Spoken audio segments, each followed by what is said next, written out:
There is a question, at least we can start with it, but yes. Maybe The question came from a brother in Libya. right. He says, how can we prove the truthfulness of Hazrat Imam Mahdi on the basis of verses from the Holy Quran and the sayings of the Holy Prophet sallallahu alaihi wasallam? First of all, it's very important to find out where the word Imam Mahdi is mentioned in the Holy Quran, if at all. The term Imam Mahdi is found in the Holy Quran, but people don't understand why it's so clear. In Surah Anbiya, for instance, the Holy Quran speaks of Hazrat Ibrahim alayhi salam and those who followed, and then reads the entire list of prophets of Allah, and then concludes by saying, وَجَعَلْنَاهُمْ أَئِمَّةً يَهْدُونَ بِأَمْرِنَا. These, who these? All the prophets.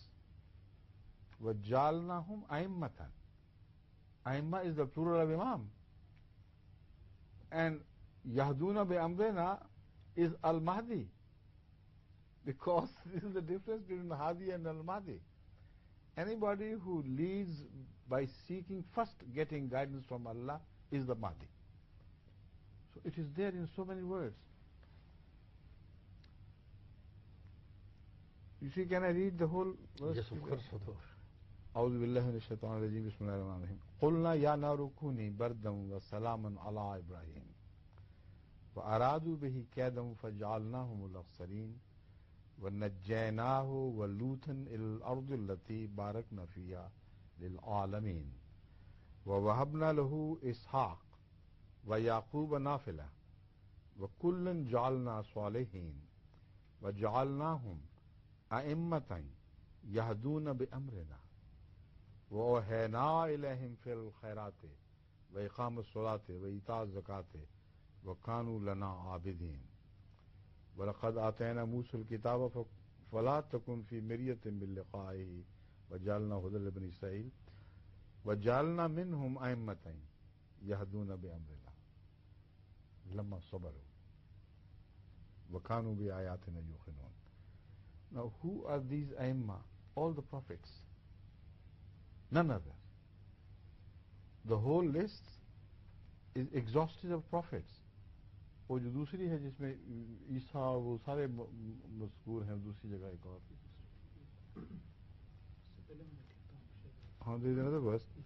It happens 3 times in different places, and every time there is a long list or small list of prophets, and they are referred to as A'immatan Yahduna bi Amrina. So the term Imam Mahdi is synonymous with the term Nabiullah. See? So Isa is counted among them. If Masih is Nabiullah, he would come as an Imam Mahdi. No one else. That is why Ibn Majah supports this view. Ibn Majah says, Lal Mahdiyo illa Isa. There will be no Mahdi but Isa, because he is already Imam Mahdi. And that is why Masih, when he comes, is referred to by Hazrat Muhammad Sallallahu Alaihi Wasallam as Nabiyun. Nabiullah, Nabiullah, Nabiullah. In Al-Muslim, it is mentioned 4 times. Nabiullah is mentioned. So this issue resolves all problems. Call him Imam Mahdi or call him Masih.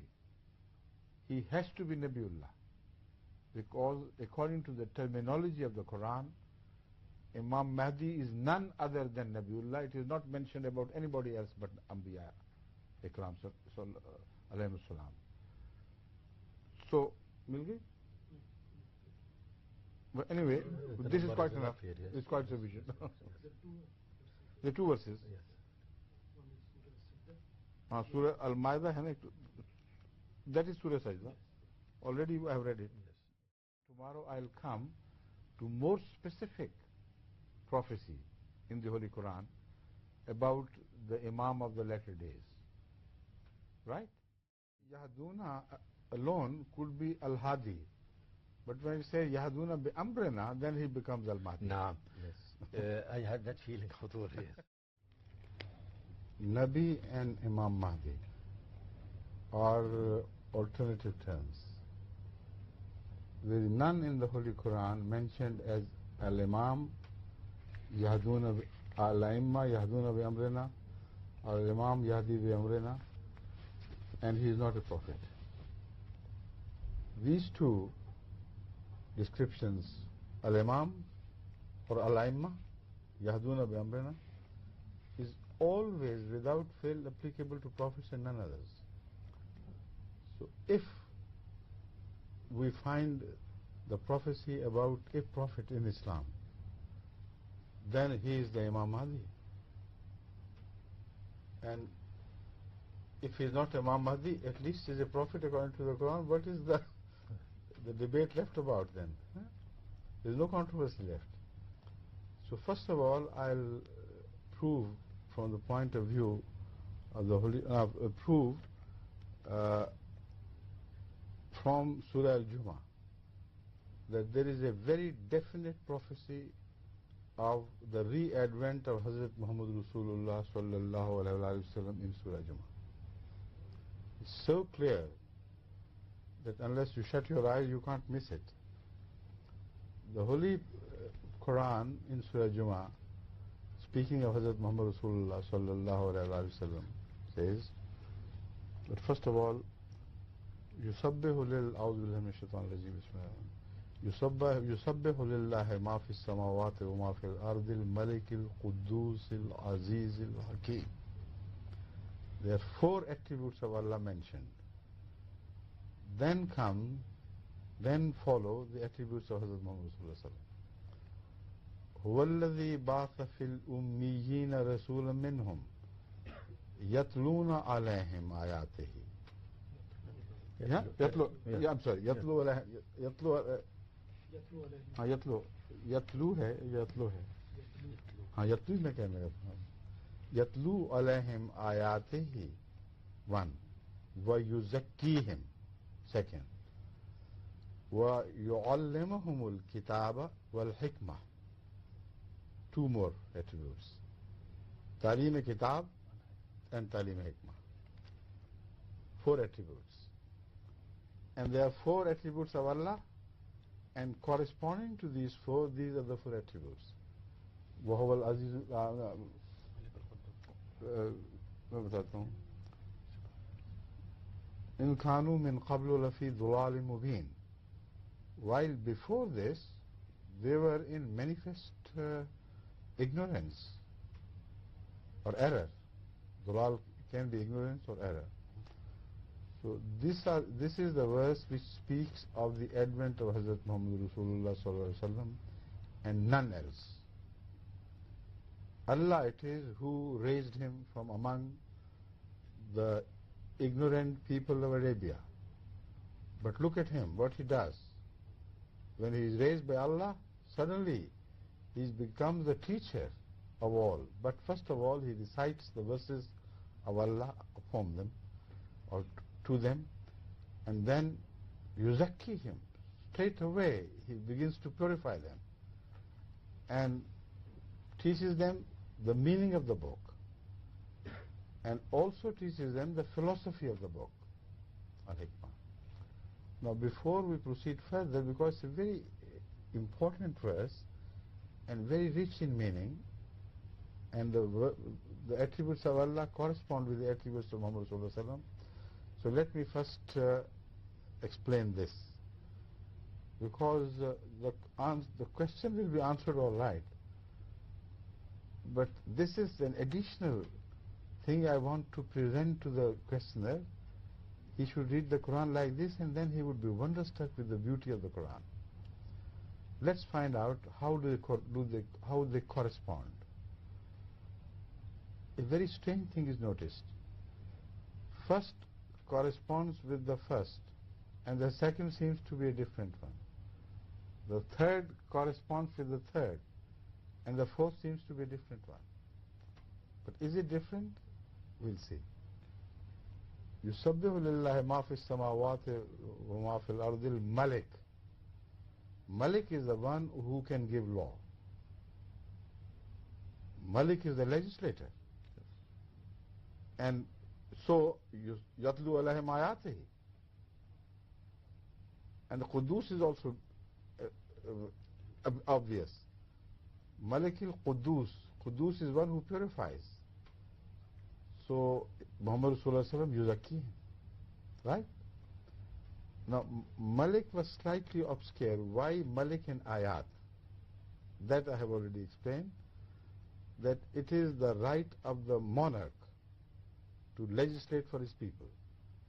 And as such, Ayat do not only mean any ilham or any wahi which we find was revealed to the prophets in general, but here it is a wahi kitab which is mentioned.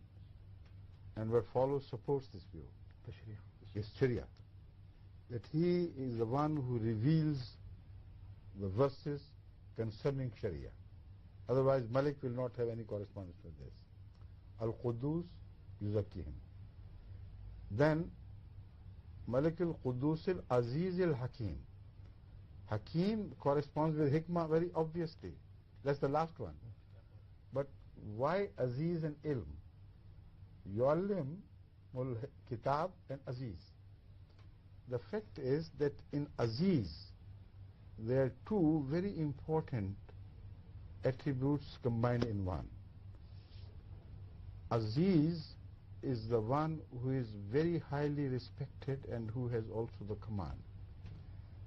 And if somebody knows everything, is really has the knowledge of something, then the respect that which he gains is not the respect of a dictator or despot.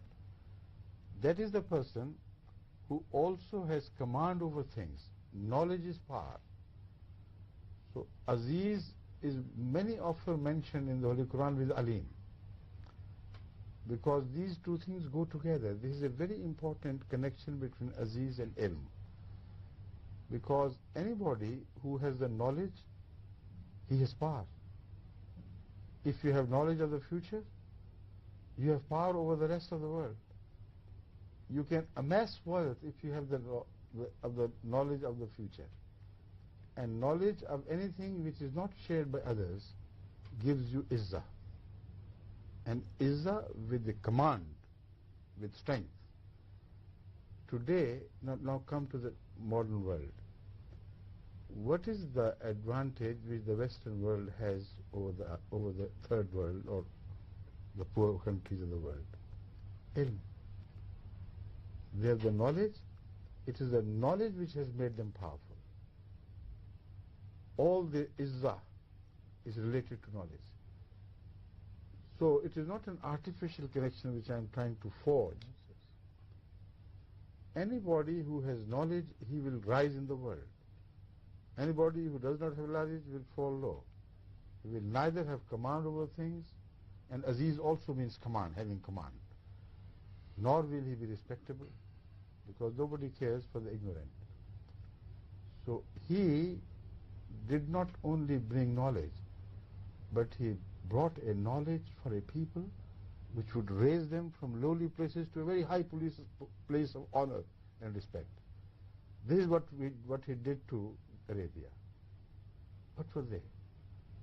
Just a third-rate country, even less than third-rate country. Fighting with each other, tribal differences, other differences. For small things, they have been fighting with each other for 100 years or so. So every king on the either side, Roman or Russian or Iranian, they look down upon them as just meaningless people in between. But here, Aziz word is a more powerful word than Alim, because it combines both ilm and power. So the ilm which he gives after receiving from Allah will raise a powerless people to a great position of power and honor and knowledge. That is what he came for. And Hakim is directly related to the Sifat Hakim of Allah Ta'ala. So having said that, the Holy Quran says, "In kanu min qablu lafi dhalalim mubin." Before that, they were in manifest error. And all these qualities have been introduced or planted into them by Hazrat Muhammad Rasulullah. The matter is over. The whole discussion seems to be over, but not according to the Quran. وَآخَرِينَ مِنْهُمْ لَمَّا يَلْحَقُوا بِهِ. What does it mean? The same prophet will be raised among the Akhareen. Unless you translate it like this, it cannot be translated in any other way. He is the prophet whom Allah raised for the ignorant people of this age, then for the ignorant people of the latter days. But what about in between? Was he not a prophet for them as well? He was, so it means it is a second advent. And lamma yalhaqu bihim creates a gap and a void in between, which means that it cannot be translated as the Holy Prophet would only be the prophet of the first people and the last people. Basa is the fail which will control this. Raise.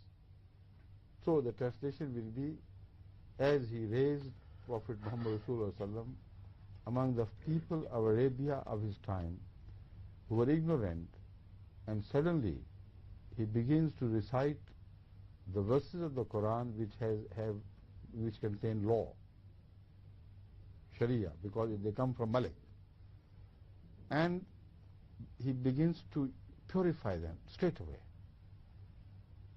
Before the teaching of the Kitab, purification is first. You know, it has a very profound message as well. Because prior to this, what we read about in the prayer of Hazrat Ibrahim alayhi salatu wasalam, his prayer is differently ordered. He says, "Rabbas fihim rusulam minhum yatlu alayhim ayatihi wa yuallimuhum al-kitab wal-hikmah wa yuzakkihim." This is the prayer of a man. But that was the response of God, all-knowing.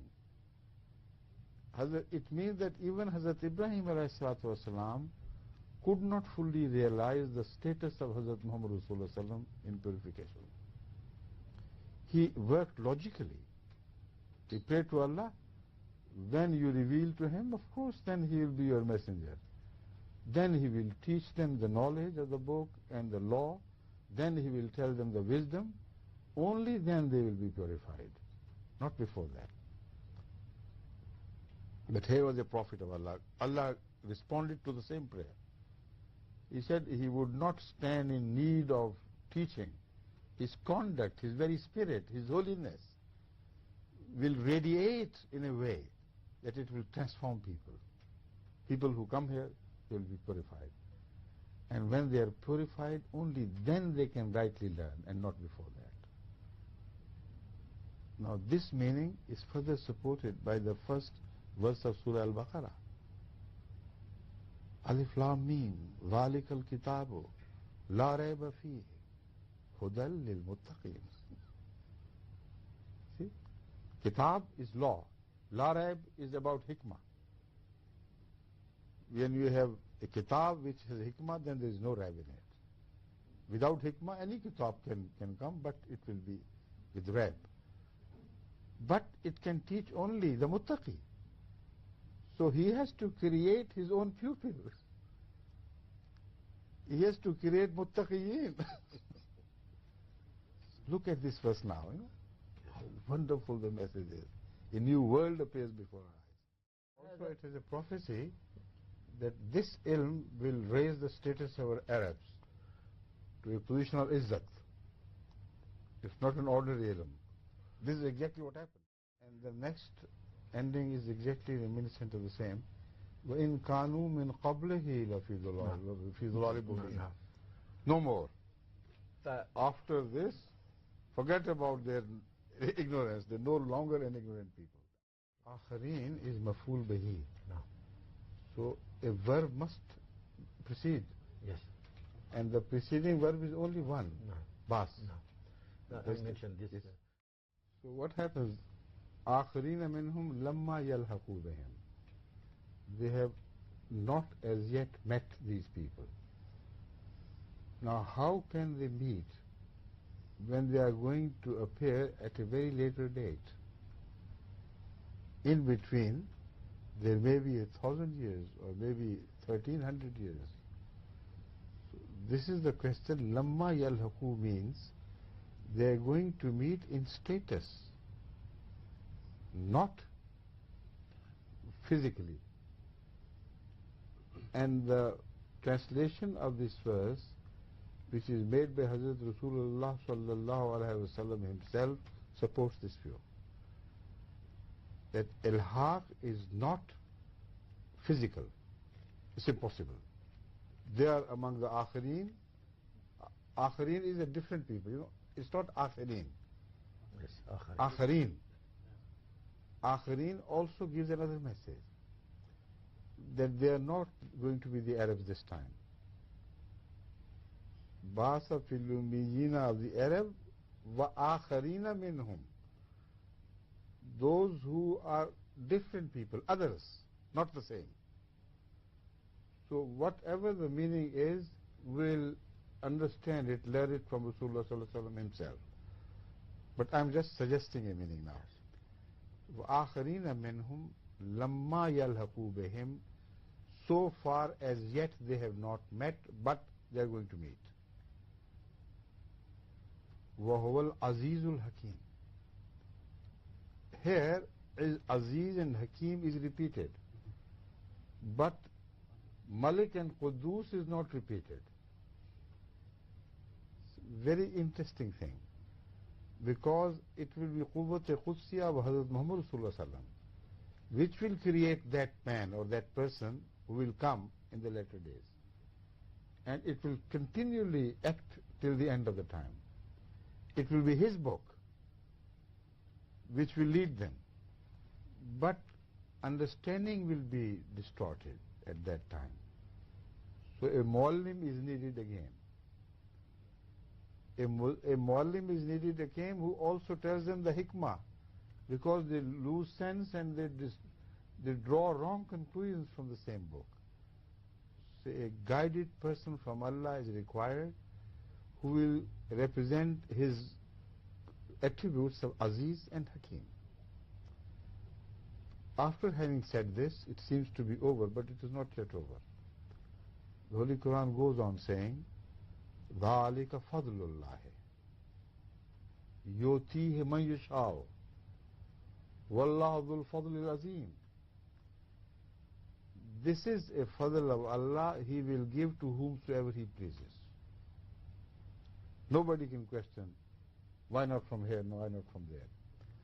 So this representation of Hazrat Muhammad Rasulullah sallam, which will bridge the gap between the last stage and the first stage, that will take place like this. So prophecy of a prophet, and he is such a great prophet who is given metaphorically the name of his master, Muhammad Rasulullah sallam.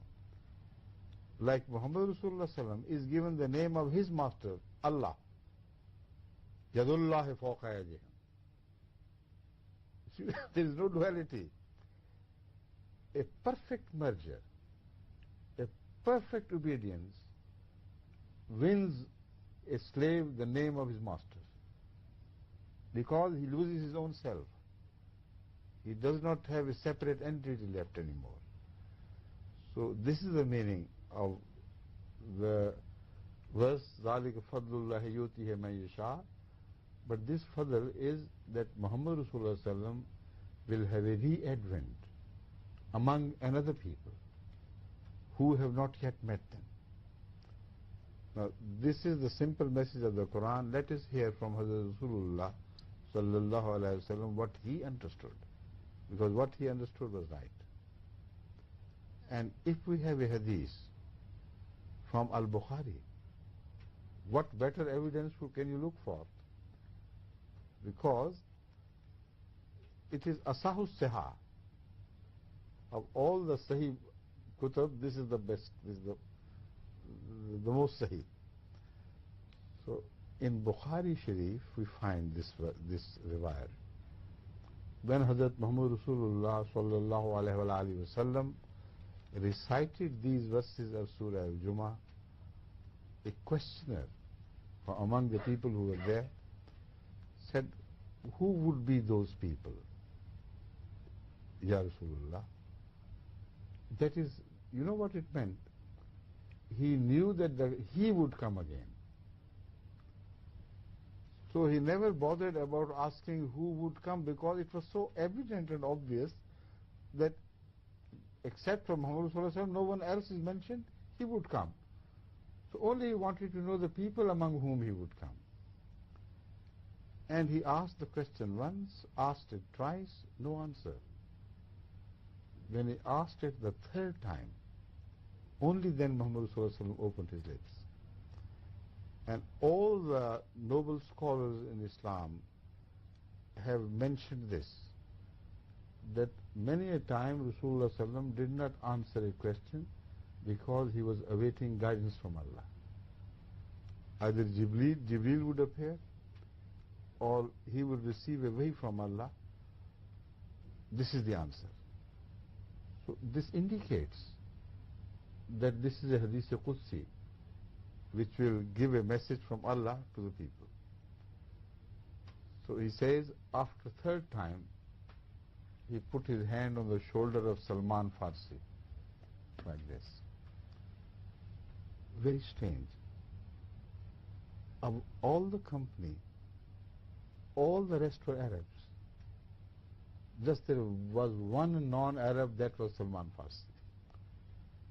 So he found only his shoulder to explain the meaning of these verses. And the words, he said, Law kana al-imanu in the Thuraya, lanalahu rajulun min haulai. And in one version, rijalum min haulai. And the question was, among whom would you appear? You was implied. The answer is different. But answer is so complete that one is amazed at the wisdom, because the verse was speaking of wisdom. That is how he taught wisdom. That is how he taught the book. يُعَلِّمُهُمُ الْكِتَابَ وَالْحِكْمَةِ could never be demonstrated so beautifully as in this case. In the explanation of this very verse, you know what he taught them? In answer, he said, first of all, why should anybody come at all? I have come. The book is there. The message is perfect. I have taught you the knowledge as well as the wisdom.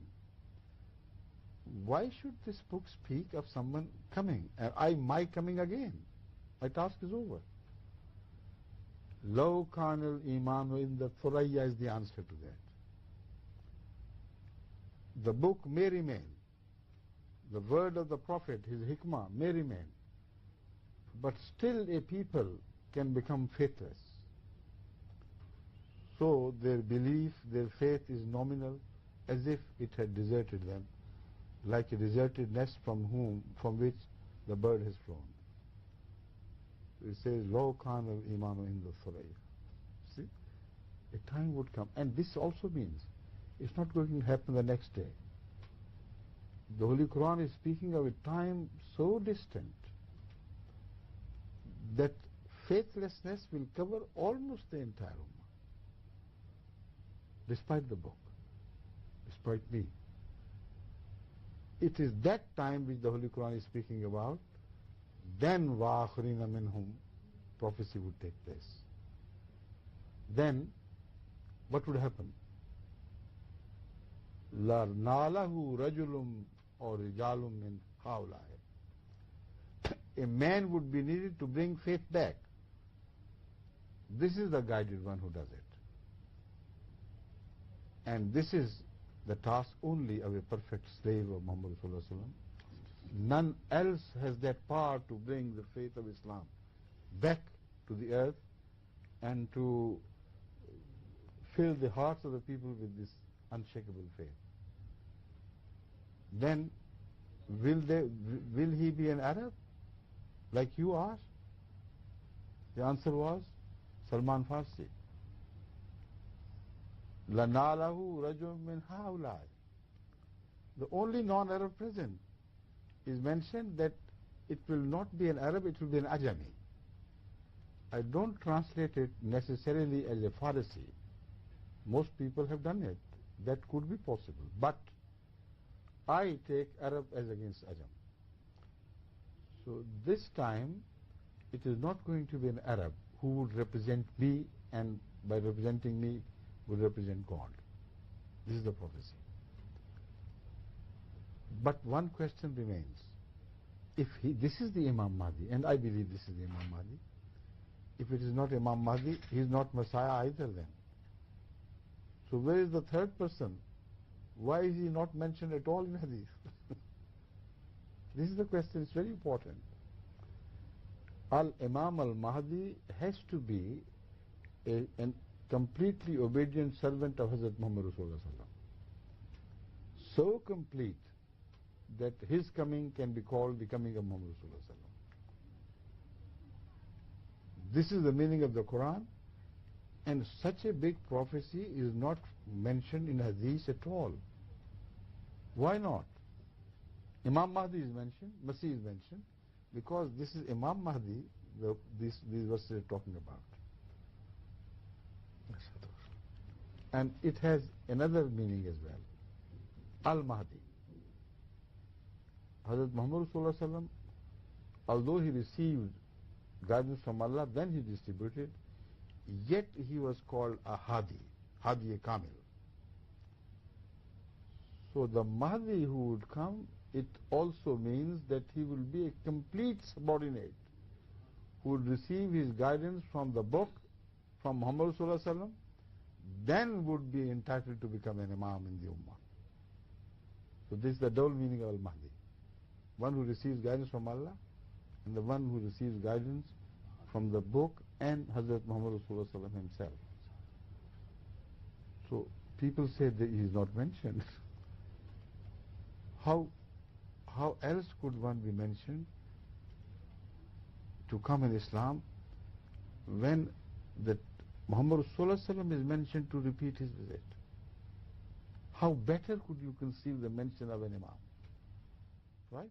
Akhir is mentioned, Akhir is not mentioned here. But Hadith tells us that that will be a very far off incident which is referred to. It has to be among the Akhirin. Do we have any other proof from the Holy Quran? It is the Akhirin who will meet in status in some way. Of course we have. Read the description of Jannah, and there you are surprised to find Sullatum min al-awwaleen wa Sullatum min al-akhirin. Sullatum min al-awwaleen wa qalilum min al-akhirin. What happened in between? You see? Instead of describing it in continuity, Awwaleen and Akhirin, Awwaleen and Akhirin, not once, so many times it is mentioned in the Holy Quran. That Jannah, that is Awwaleen, that is the Jannah of Sahaba, Wallazina Ma'ahu. So that Jannah will be shared, that quality of Jannah. Of course, there will be so many other people who will join Jannah. But when the Holy Quran promises Jannah to Muhammad Rasulullah sallam and his companions, that is a great Jannah. That will be only shared by, in some cases, a large number from among the Akhirin, and most often it says, when it is a very high quality Jannah, then it says, Qalilum min al-Akhirin. They will meet, but there will be not as many high status people among the Akhirin as in the first place. So the Holy Quran is interconnected so clearly. The Hadith is connected, which is true Hadith, is connected with the Quran. And all these fingers point at one thing, the same thing. that an Imam is going to come in the end. Among the Akhareen and among the Akhareen. He it would be who will bring the people of Akhareen to the people of the Awwaleen. And the Holy Quran certifies this, yes. They will be rewarded by Allah, like the Awwaleen were rewarded by Allah. The questioner may think that all right, if Imam Mahdi is mentioned in this as you try to prove, then why do the Hadith say, Ahadith tell us, that Al-Imam al-Mahdi would be from among Ahl Bayt? Now, this verse of the Quran does not specify Ahl Bayt. The Hadith not only does not specify Ahl Bayt, but speaks of a people who were not even Arabs. How could they be from the Ahl Bayt? So what is the answer to this question? The answer is that at Ghazwa Ahzab, when people were divided according to their tribes, split according to their tribes and their families, Hazrat Muhammad Rasulullah sallallahu alaihi wasallam beckoned Salman Farsi towards him, ordered him to stand among Ahl Bayt and said, Salmanu minna Ahl al-Bayt. Now, why did he not ever give this title to anyone else? There are many Ajamiyin who came and accepted Islam. It was not Salman alone. Zaid, his own son, whom he had called son earlier, he didn't ask him to come and stand. He never told him to be of Ahl Bayt. Although he was a son of him, according to before that. Before, no, he was called a son before. Yes, I mean, although he was a son. Although, that's what I'm saying. Although he was. Yes. But you can't find it mentioned in any hadith that Hazrat Rasulullah sallam said about Zaid, Zaidum minna Ahl al-Bayt. Never. And Shia and Sunni ahadith join forces here in this respect. That the only one man who was called Ahl Bayt was Salman Farsi. And the only one man on whose shoulder Muhammad put his hand in explanation of this verse of the Quran and said, Min haulai. All the fingers point at the same point. What else would you? فَبِأَيِّ آلَاءِ رَبِّكُمَا تُكَذِّبَانِ? Something like that appears, you know. Here the most important thing is there is a reference to Salman. Rasulullah says Ahl Bayt. It does not necessarily mean that he would be of his progeny. It does not mean that. Because he never said min awlade Salman. Min ha'ulai. You see? That is a clear indication again that he is not speaking of his progeny. He is speaking of somebody who is not an Arab, but who is like, for instance, Salman. And the second message is, that spiritual person will be my spiritual Ahl Bayt, like Salman became his spiritual Ahl Bayt. You understand? This is the argument. He will have a better right, because his coming will be called the coming of Muhammad Sallallahu Alaihi Wasallam, and yet he would not be Ahl Bayt.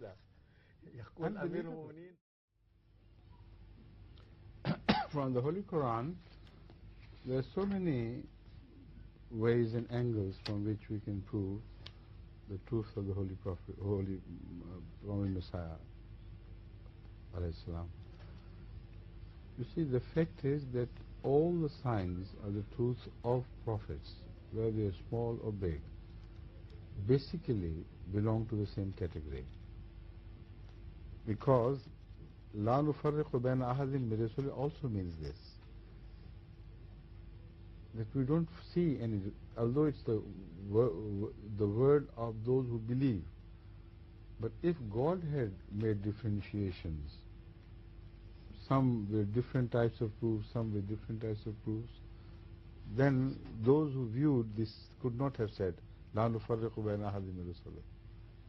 Then there would be tafriq on this and that and that, and so many categories from the point of view of what they bring in support of them, or what happens to them, would be brought forward, and a man could not claim like the claim made and attributed to Rasulullah and his companions. Now from this I am going to categorize. For instance, this is a universal thing.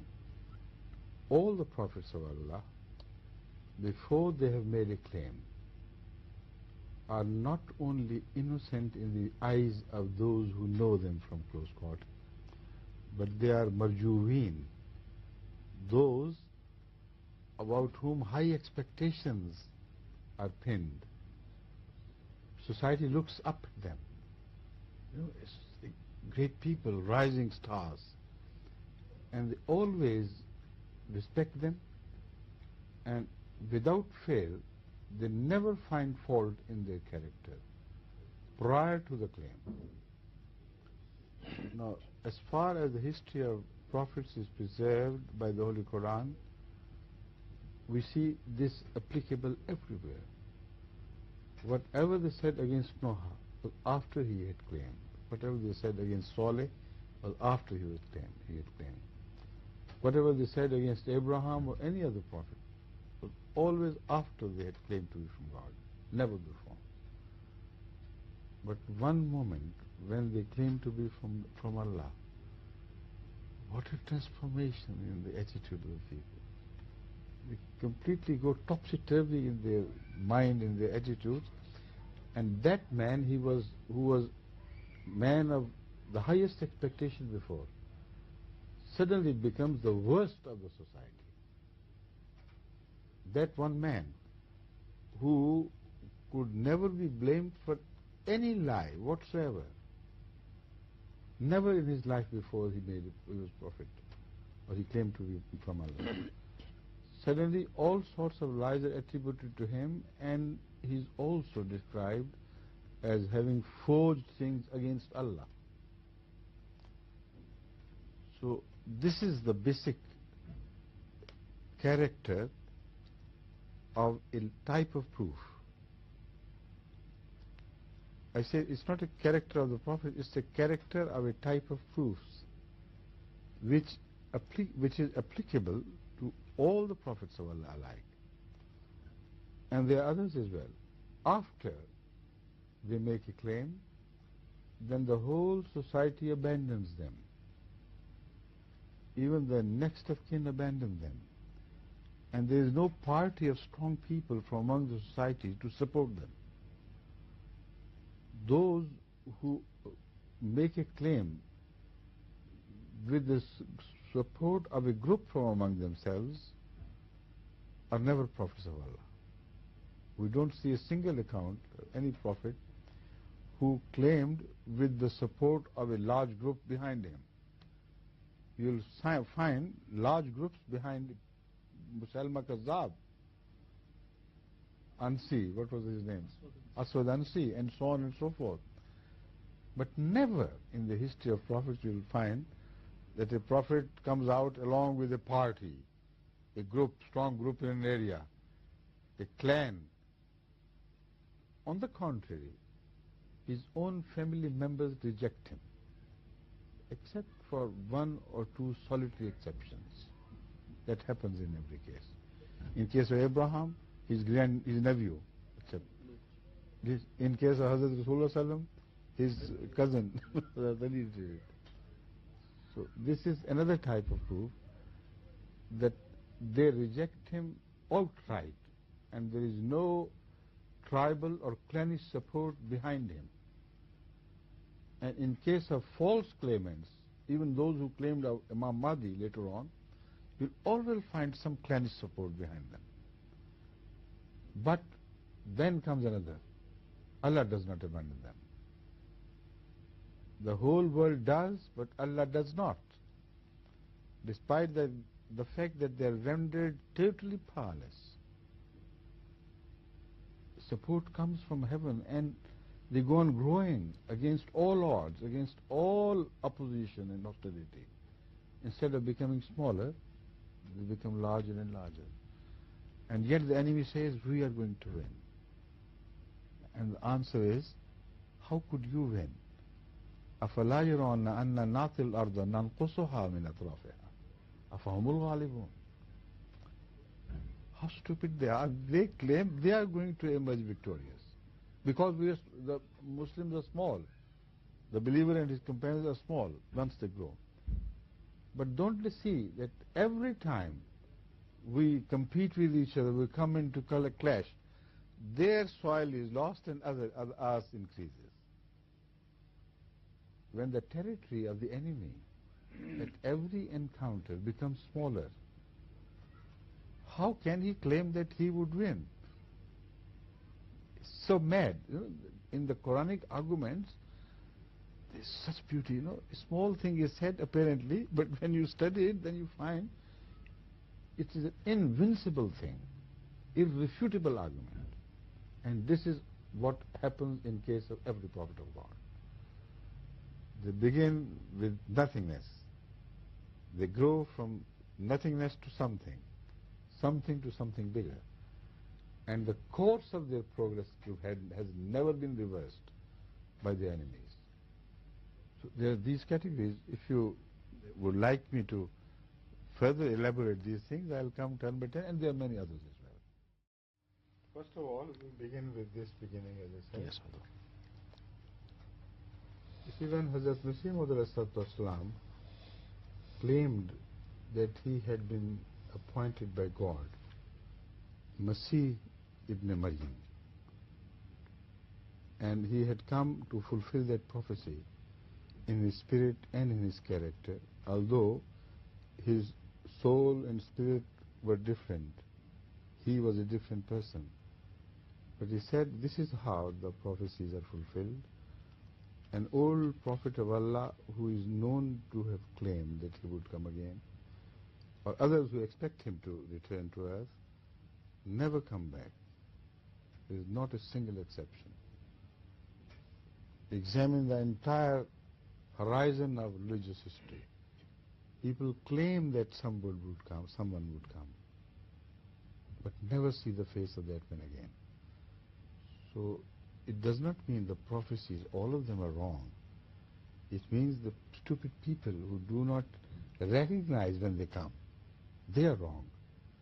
No one comes in person. No one returns physically himself. But there always is someone who comes to fulfill the prophecy. Like Elia came to fulfill the prophecy, like Yahya came, Hazrat Yahya alayhi salam, came to fulfill the prophecy regarding Eliya's return to earth. So he explained this all to the people and said, I do not claim to be the same Messiah who happened to be the Messiah of Israel. I am the Messiah of Hazrat Muhammad Rasulullah sallallahu alaihi wasallam, and I am going to fulfill the same task in his ummah as was fulfilled by the earlier Messiah in the ummah of Musa alayhi salatu wasalam.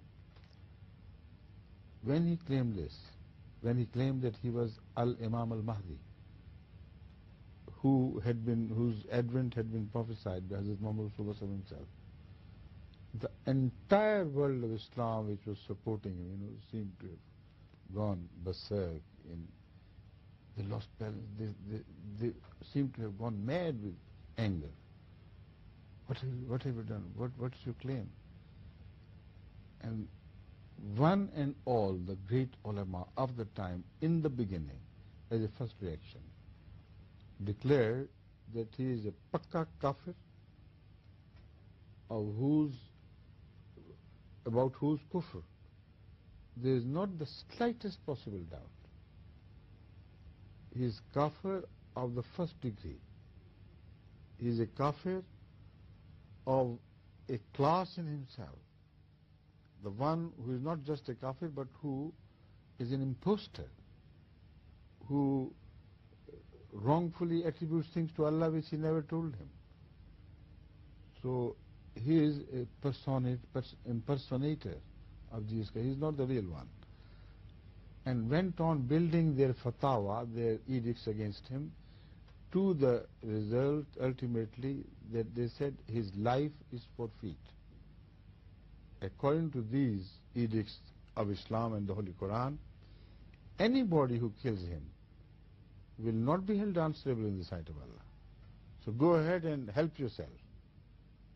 Shed his blood, and this is piety. This was the nature and intensity of the hostility which followed this claim. Overnight, what had happened? Now, the interesting thing is, this happens to every prophet. Why? This is the big question.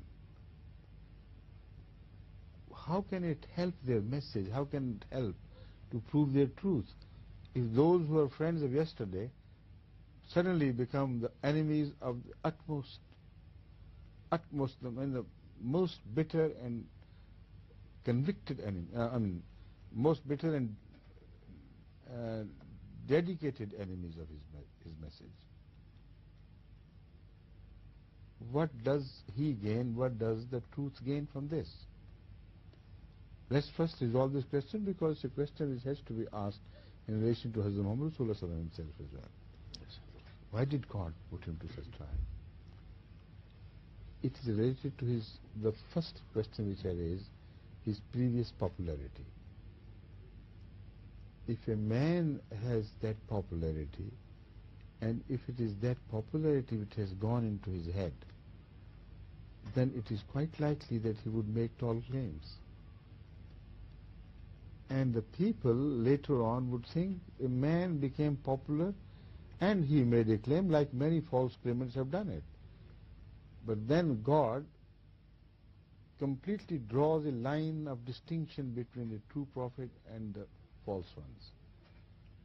He let the people withdraw their support of popularity.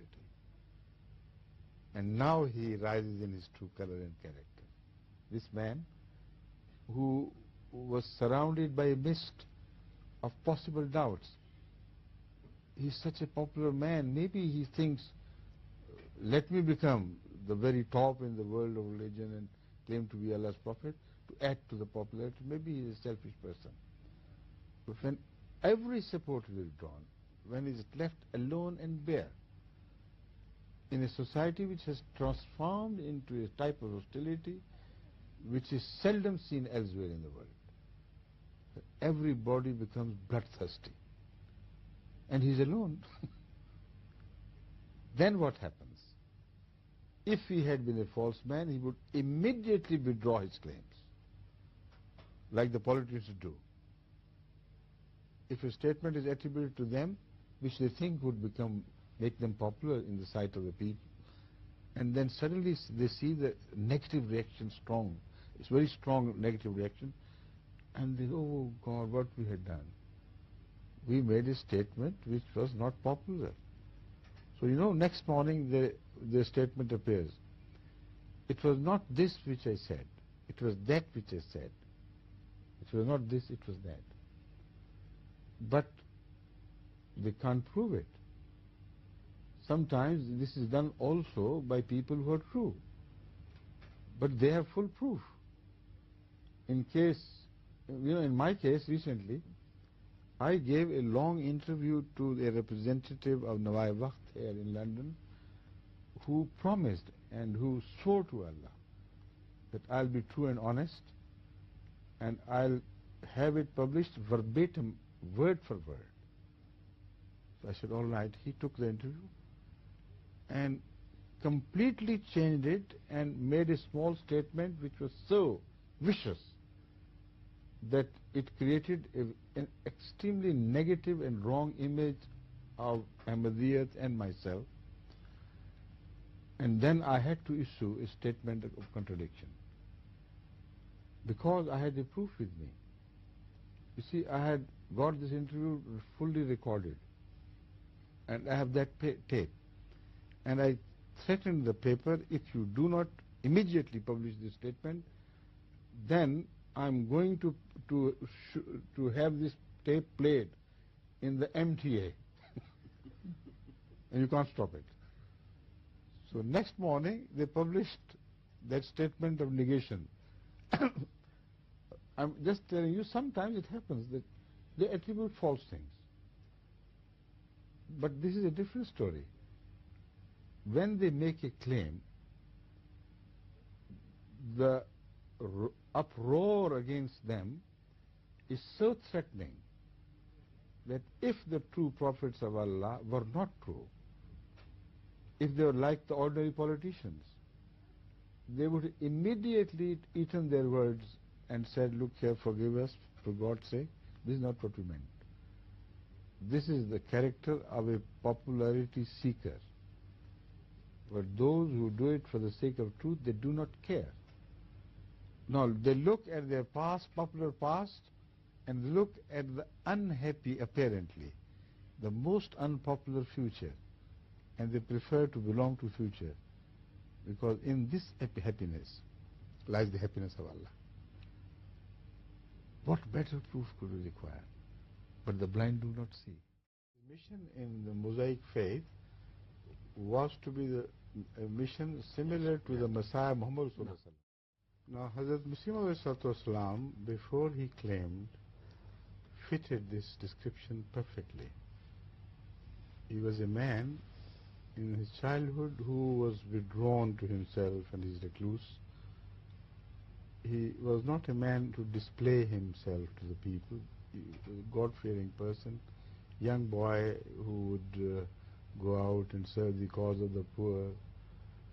And nothing else was heard about him except that he would feed the poor from his own share of food which he received from his family, and go to the mosque and spend most of the time in the mosque, or study religion and Islam and also other religions to compare.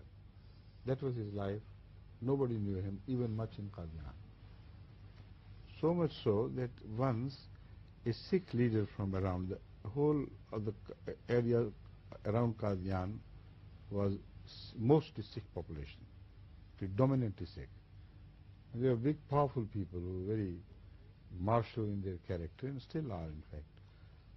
So one of those, because Hazrat Mirza Ghulam's father had a family estate and he was a very respectable figure in the area, the big people from around used to come. And once a Sardar, he inquired from his father, I have heard, I'm surprised that you have also another son by name of Ghulam Ahmad, but he's never seen. Where does he live? He said, go to the mosque. He may be wrapped in the matting of the mosque, because this is where he lives, this is where he sleeps. I don't know what he does. This was his early childhood. Then when he started pursuit of knowledge of Islam as well as other religions, then he came out with his debates with Christians, with Aryas, with other Hindus, with Sikhs. Right and left he started pleading the cause of Islam's truth. And then he began to rise to fame. Then he wrote a great book by the name of Ahmadiyya, which he promised would be published in 50 volumes. But only 5 were published, and the remaining could not, because then he got engaged, what happened later on, so heavily in the task of involvement from every side. So people think that he did not fulfill his promise, and this is one of the allegations against him. Very small, minor thing, because he is the author of more than 100 books. So the title may not be Ahmadiyya, but they are all Ahmadiyya. See? About Christians, about Hindus, about this, about that, and all sorts of challenges were taken up by him. So I always look at this small allegation, they mean small thing. They know that he fulfilled more than the promise, although not under the same title, in the same style. But arguments after arguments, he sort of, as if he was granted a limitless fountain of arguments which kept on flowing forever. But we'll come to that later. The first book, Ahmadiyya.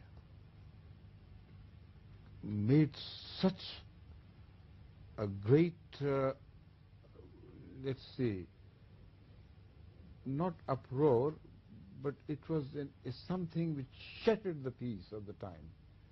Something had happened, like a volcano it erupted. And it had two astounding effects. One, the Muslims suddenly realized that here we have the champion for the cause of Islam, which we had been missing for so long. Now comes the man. Now we'll see how Christians and Hindus and other people of other faiths will go on blemishing Islam with their allegations, etc., without any real genuine defense. Now we have got a champion, a hero, who is going to counterattack with such force that nobody can defend him, defend his own faith against Islam, as presented by Hazrat Mirza Ghulam Ahmad. This was the general consensus. He started receiving letters of appreciation and love from all over India, from north to south, east to west. People, even great scholars, submitted to his superiority in Islamic knowledge and his art of defense. And people paid him such glowing tributes, not ordinary people, the leaders among the Muslims, like Muhammad Hussain Batalvi, and there's so many others, who published resounding praises, which were absolutely scintillating praises in support of what he did for Islam. Muhammad Hussain Batalvi, for instance, in his review, Ishar Sunnah, I have mentioned it before, but I'll briefly refer to it now again. He wrote a long article which, in short, claimed and made a repeated claim that since the demise of Hazrat Muhammad Rasulullah Sallam, including the whole history of Islam, imagine, including the Sahaba who followed him, till this day, none has defended Islam like he has done. And he said, lest you should think that it is an oriental hyperbole, mubalgha.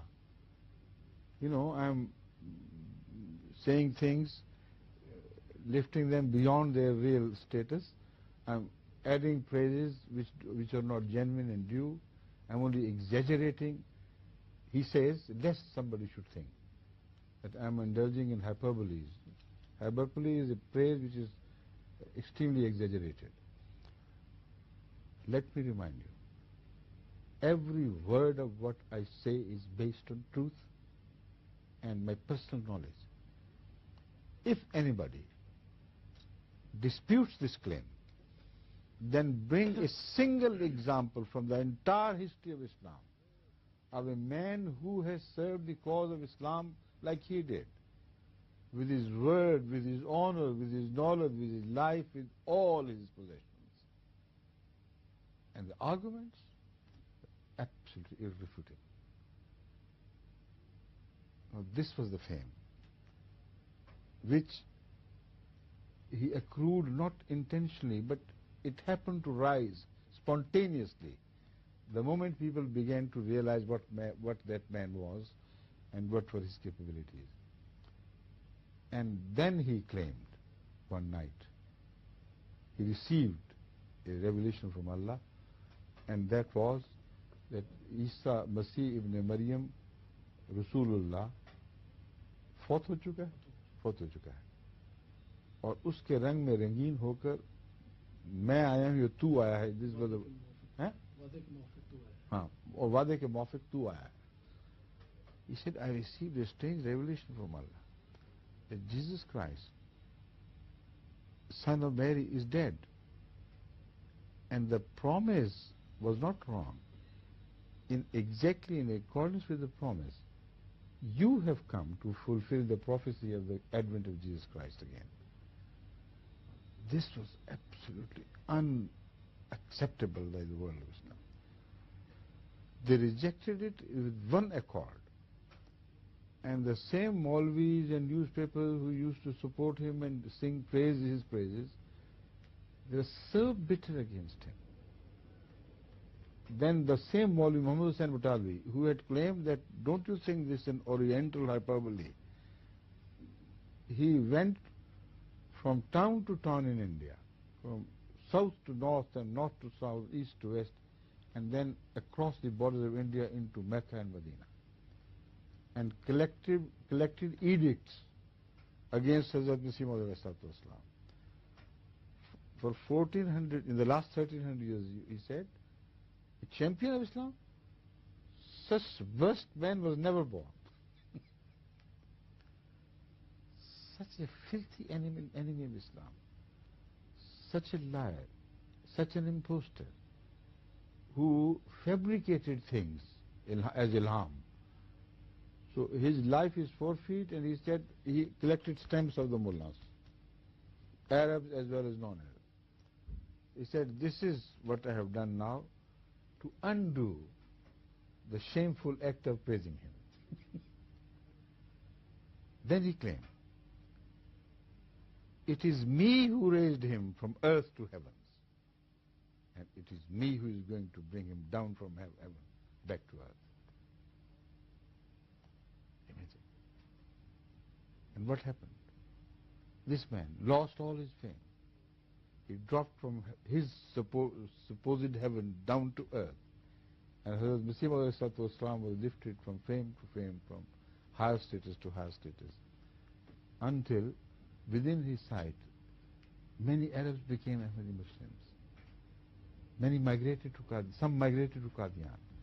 Many Syrians became Muslims. Many Egyptians became Muslims. Many English people became Muslim. Many Americans became Muslim. And it went on spreading. So this is the story of every prophet. There is no change whatsoever. Scan the whole history and you will not find a single change. About the first phase of his life, up to the age when he claimed that God had spoken to him, although he had said it many a time before that God had spoken to him, revealed to him, and he had published all these revelations, which were maybe 100 or thereabout. I have not counted, but there were quite a large number of revelations from Allah. In the book Brahine Ahmadiyya, which was so highly praised and so highly received by the entire Muslim community, yet nobody objected. But when he said that God has appointed me as the Imam, which was promised by Hazrat Muhammad Rasulullah sallallahu alaihi wasallam, as an Imam which would be bestowed to his Ummah by God, that was the moment when everybody flared up. Everybody started abusing him and calling him bad names and declaring his life to have been forfeited. Now, he claimed also that he was the Messiah, the promised Messiah. And he believed there were one and the same thing, only two titles to one single reformer who was to appear. I won't go into the detail of that, but I'm coming to the point now. How does it prove him to be right, and how does it prove the enemies to be wrong? First of all, when he claimed to be the Messiah, the animosity and the hostility which was generated by this claim was not only within India but also in all the Muslim world. But one thing which generally the Muslims of today forget is the fact that when he declared Jesus to be dead, physically dead, having fulfilled a perfect life of a prophet, he annoyed the Muslims all over the world, while the fact is that only one of 124,000 prophets of Allah was declared dead. You see, while all the rest had died already. just this declaration that all of them are dead. The one you have taken out as an exception is no exception. He also died like Hazrat Muhammad Rasulullah died. This annoyed them, this angered them, this exasperated them to a degree that it ran into a furor of hostility. And they forgot that when he declared Jesus to be dead, he declared the only so-called Son of God of the Christians to have died. So, would it please the Christians? Well, if one of the prophets died of so many, it was nothing very special to quarrel about. But they had the only one as Son of God, whom they worshipped. If he died, the whole Christianity died. If he died, the whole Trinity collapsed, and the very back of Christianity would break. And they don't realize it. I'm saying it because Hazrat Masih Maud pointed out to the Muslims and the rest of the world as well that look here, what I'm saying is so important that addressing his Muslim enemies, he said, please realize that they should let Jesus die, because in his death lies the life of Islam. They're like two scales of one balance. If Jesus dies, Islam would live. If Jesus lives, Islam would die, and it would be Christianity which would outlive Islam. Now, this was exactly the situation which had deeply annoyed the Christian sensibilities. And the Christian church, after this, became the forefront of those who opposed him. Muslims were his people, where he belonged, like the Jews were the people of Jesus Christ. The Roman Empire was the empire which governed the entire world, including Judea, a small place compared to the rest of the world. Exactly similar was the state of the British Empire, who in faith were Christians, and to annoy them was to annoy the greatest empire of the time. This was the situation. So he made enemies at his back, he made enemies around him, surrounding him, and at top. And yet, instead of eating his words up, he went further. He went forward into the same, onto the same road, and then claimed that Krishna was not a manifestation of God as they think. He was a prophet of Allah. A prophet of Allah who was mentioned also by Hazrat Muhammad Rasulullah as his brother. So this annoyed the Hindus, ultimately, and to the utmost degree, because their God had been turned into an ordinary human being. So what he did to the so-called God of Christians, he did not spare the Hindus either. And he said, all your gods are man-made. None of them is a God in reality. There are some big people who were born among you, you elevated their status to Godhead, but God is only one and one only. So he made the enemies out of the Hindus, who were the majority in India. He didn't start with a group of people supporting him. He started by, antagonizing all the powerful groups around him. And one antagonism was not enough, he added another one. The Sikhs were the only community left who were important in the Punjab and who surrounded Qadian, who were in a big majority. So they were the only hope left for him. He said, look here, your Guru Baba Nanak is not a founder of a new religion at all. You don't understand these things. After Islam, there can't be any new religion. So he couldn't have introduced a new religion at all. He investigated and found out and published the result of the outcome of his investigation, that Guru Baba Nanak was a Muslim Sufi. He converted to Islam from Hinduism. And it was a Muslim sect created by him, which was joined by both the streams of Muslim converts and Hindu converts.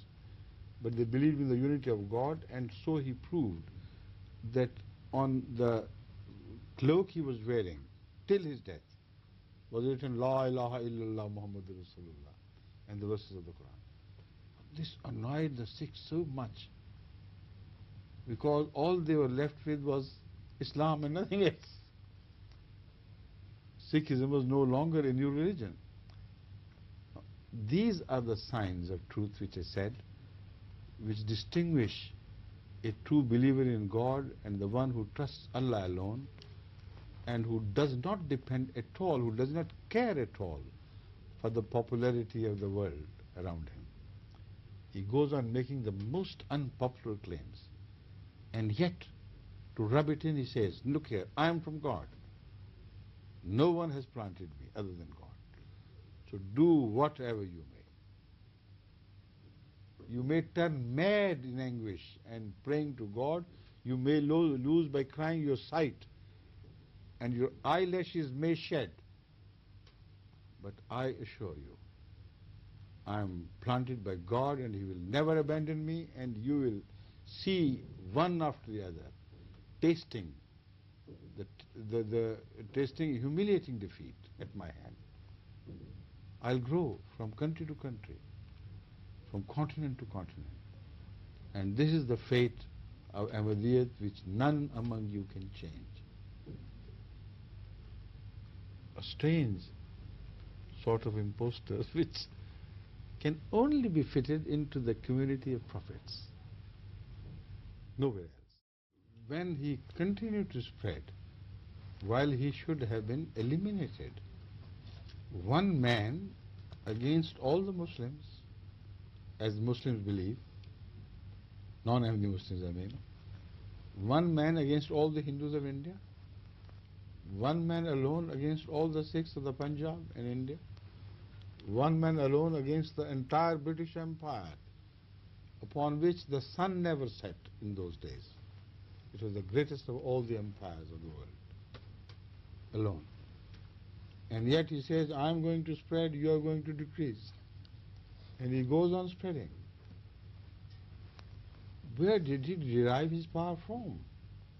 Who helped him? When he raised this question, he said, what is happening to you? Why don't you destroy me? Why don't you finish me off? Who is preventing you doing it? The answer was, there was British government. It's too powerful for us. No, this is a hoax. This has no substance whatsoever. First of all, I have already built the argument that he killed one of your prophets, but he killed the only son of God of the British Empire. Were they madder than you are? You protested against his declaration of death of one prophet of so many. And they didn't protest against one who declared their only son of God to be dead. So were they mad people who ruled the whole world? Why didn't they see the enemy and recognize him and destroy him? But what about Hindus? What about Sikhs? You all joined forces against one impostor, as you say, the one who told lies about Allah. And what was happening to God at that time? Why didn't he side with you, if not with Sikhs and Hindus and Christians? At least God should have taken side with the true Muslims of the time. You believe you were the true Muslims. Was God false then? Was not he a true God? You were false. God can never be false. And he did take side with the true Muslim. And that was Mirza Ghulam Ahmad of Qadian. Change the history if you can. I invite you, I challenge you. Put all your heads together and conceive of a plan to change this history of 100 years, which got unrolled before your very eyes. You kept burning in agony at seeing his success after success. You couldn't do anything. Now this is the formula which develops. The only people left with, possibly, who could have supported him were his family. They denounced him, all of them. The chief enemy in Qadian was Mirza Imam Din, his cousin, wasn't he? His real cousin. And the whole family rejected him. And instead of being further scared, now I have no back left anywhere in the very houses where I live. I'm surrounded by my enemies of my own family. You know what he said? Imagine. He said, God has told me, يَنْقَطِعُ مِنْ آبَائِكَ وَيُبْدَى مِنْكَ. The race of your Abba, your forefathers, is going to be extinct. They will leave no progeny behind. You alone will flourish. And a new family line would start, a new family tree would grow out of you and your progeny. Can a false man make such a claim? One of a family of 70 or more, at least. It's a big family which had ruled that area for a long, long time, for 300 years. They must have gone here and there and spread out, but still Qadian contained a very sizable number of the family members. And he claimed, God has told me, سَيَنْقَطِعُ مِنْ آبَائِكَ وَيُبْدَى مِنْكَ. Now I invite the mullahs and the hostiles of Ahmadiyyat to find where are those who rejected him and yet survived, who rejected him and left a progeny of those who did not believe in him. Not a single one. They were all finished off. They died one after the other, leaving widows and orphans behind, who died leaving no progeny either. So today in the world, it is the progeny of Hazrat Mirza Ghulam Ahmad of Qadian, Hazrat Masih Maud Islam, which is spread throughout the world. And this is what he also said. He said, God has told me, kaha basharat mujhko di aur phir ye aulad. He gave me the glad tidings that you and your progeny is going to grow and they'll become extinct. They'll be buried in the past, no more. And he said, he gave me these children which are before you. And what did he say? He said, kaha hargiz nahi honge ye barbad. He told me, no matter what the enemy does, they will never be destroyed. बढ़ेंगे जैसे बागों में हो Shamshad. They will glow and flourish like poplars in the gardens. And none will able to destroy them. They are going to grow before the eyes of the whole world. आगे और कौन से शेर है? कहा हरगिज नहीं होंगे बर्बाद, बढ़ेंगे जैसे बागों में हो शमशाद. बशारत क्या है? एक दिल की ग़िज़ा दी. For Subhanallah Akhzal Aadi. What a glad tiding. It's a food for spirit, food for soul. For Subhanallah Akhzal Aadi. This is what happened. If it was not God who had vouched him this great glad tiding, then who else did? And if somebody else did, what was God doing there? Again, there were two exceptions, of course. Two of the family members did have progeny. One was another cousin of his, Mirza Nizamuddin, whose son Mirza Ghulam Ahmad was born and survived. and he is the one who became Ahmadi. He was the one who was born. Everybody is surprised. Everybody else is dying, leaving no present. This boy is alive, but he was to accept Ahmadiyyat, and he was a very staunch Ahmadi. Against his father and uncle and everybody else, he stood supporting the truth of Masih Maud against all who came to Qadian. And he was a very grand personality, you know. He said, look here, I am from them. I know. I am a witness that he is right. And then there is one girl who was born to one of his arch enemies, that is Mirza Imam Din. And she had progeny, and that survived. You know who she was? We used to call her Phupiji. She was married to a son of Hazrat Masih Maud, and she is the only daughter of that man who became Ahmadi. And my wife, late wife, was the granddaughter of this lady. So what was happening? I mean, strange things happening.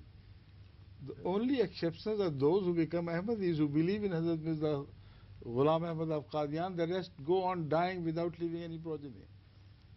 And yet they don't see. What was the name of this? Phupiji, inka naam kya? Phupiji Khurshid Begum. It was Khurshid Begum, but it was pronounced in the Punjab as Khurshid Begum. Khurshid Begum, okay. Khurshid Begum, Daughter of Mirza Imam-ud-Din. Real daughter, Yes.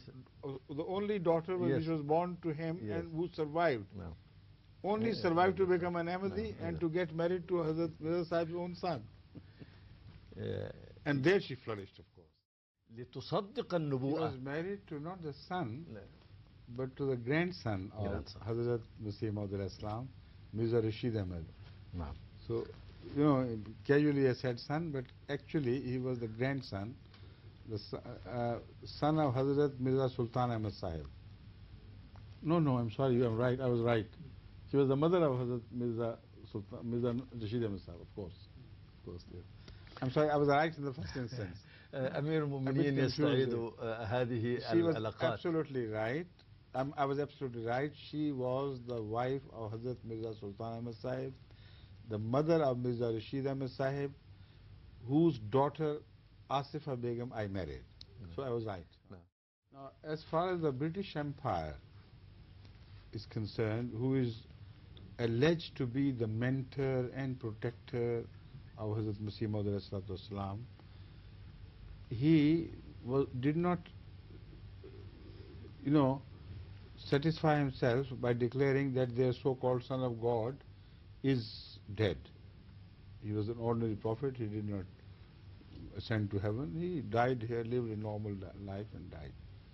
But he was yet not satisfied. He wanted to annoy them somehow. Because they were not annoyed at this, you know what he said?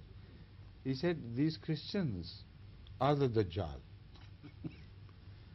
The present-day Christians of the world are Dajjal. And he wrote arguments after argument in favor of this. Yet they are the one-eyed people. The worldly eye is so big and strong and bright, and they see things underneath the earth. And the left eye has no sight. Now, right eye has no sight, left eye has this sight. So left eye is the worldly sight. As far as the materialism is concerned, they can see things which the Muslims can't see. They go underneath, they know where the gold is buried, where the oil is, and there's this and that. This has made them very rich in the world. But as far as religion is concerned, that is right eye. They're totally blind. So the Dajjal which was prophesied by Hazrat Muhammad Sallallahu Alaihi Wasallam, they say these are the Dajjalin, Antichrist. They said this was the British agent.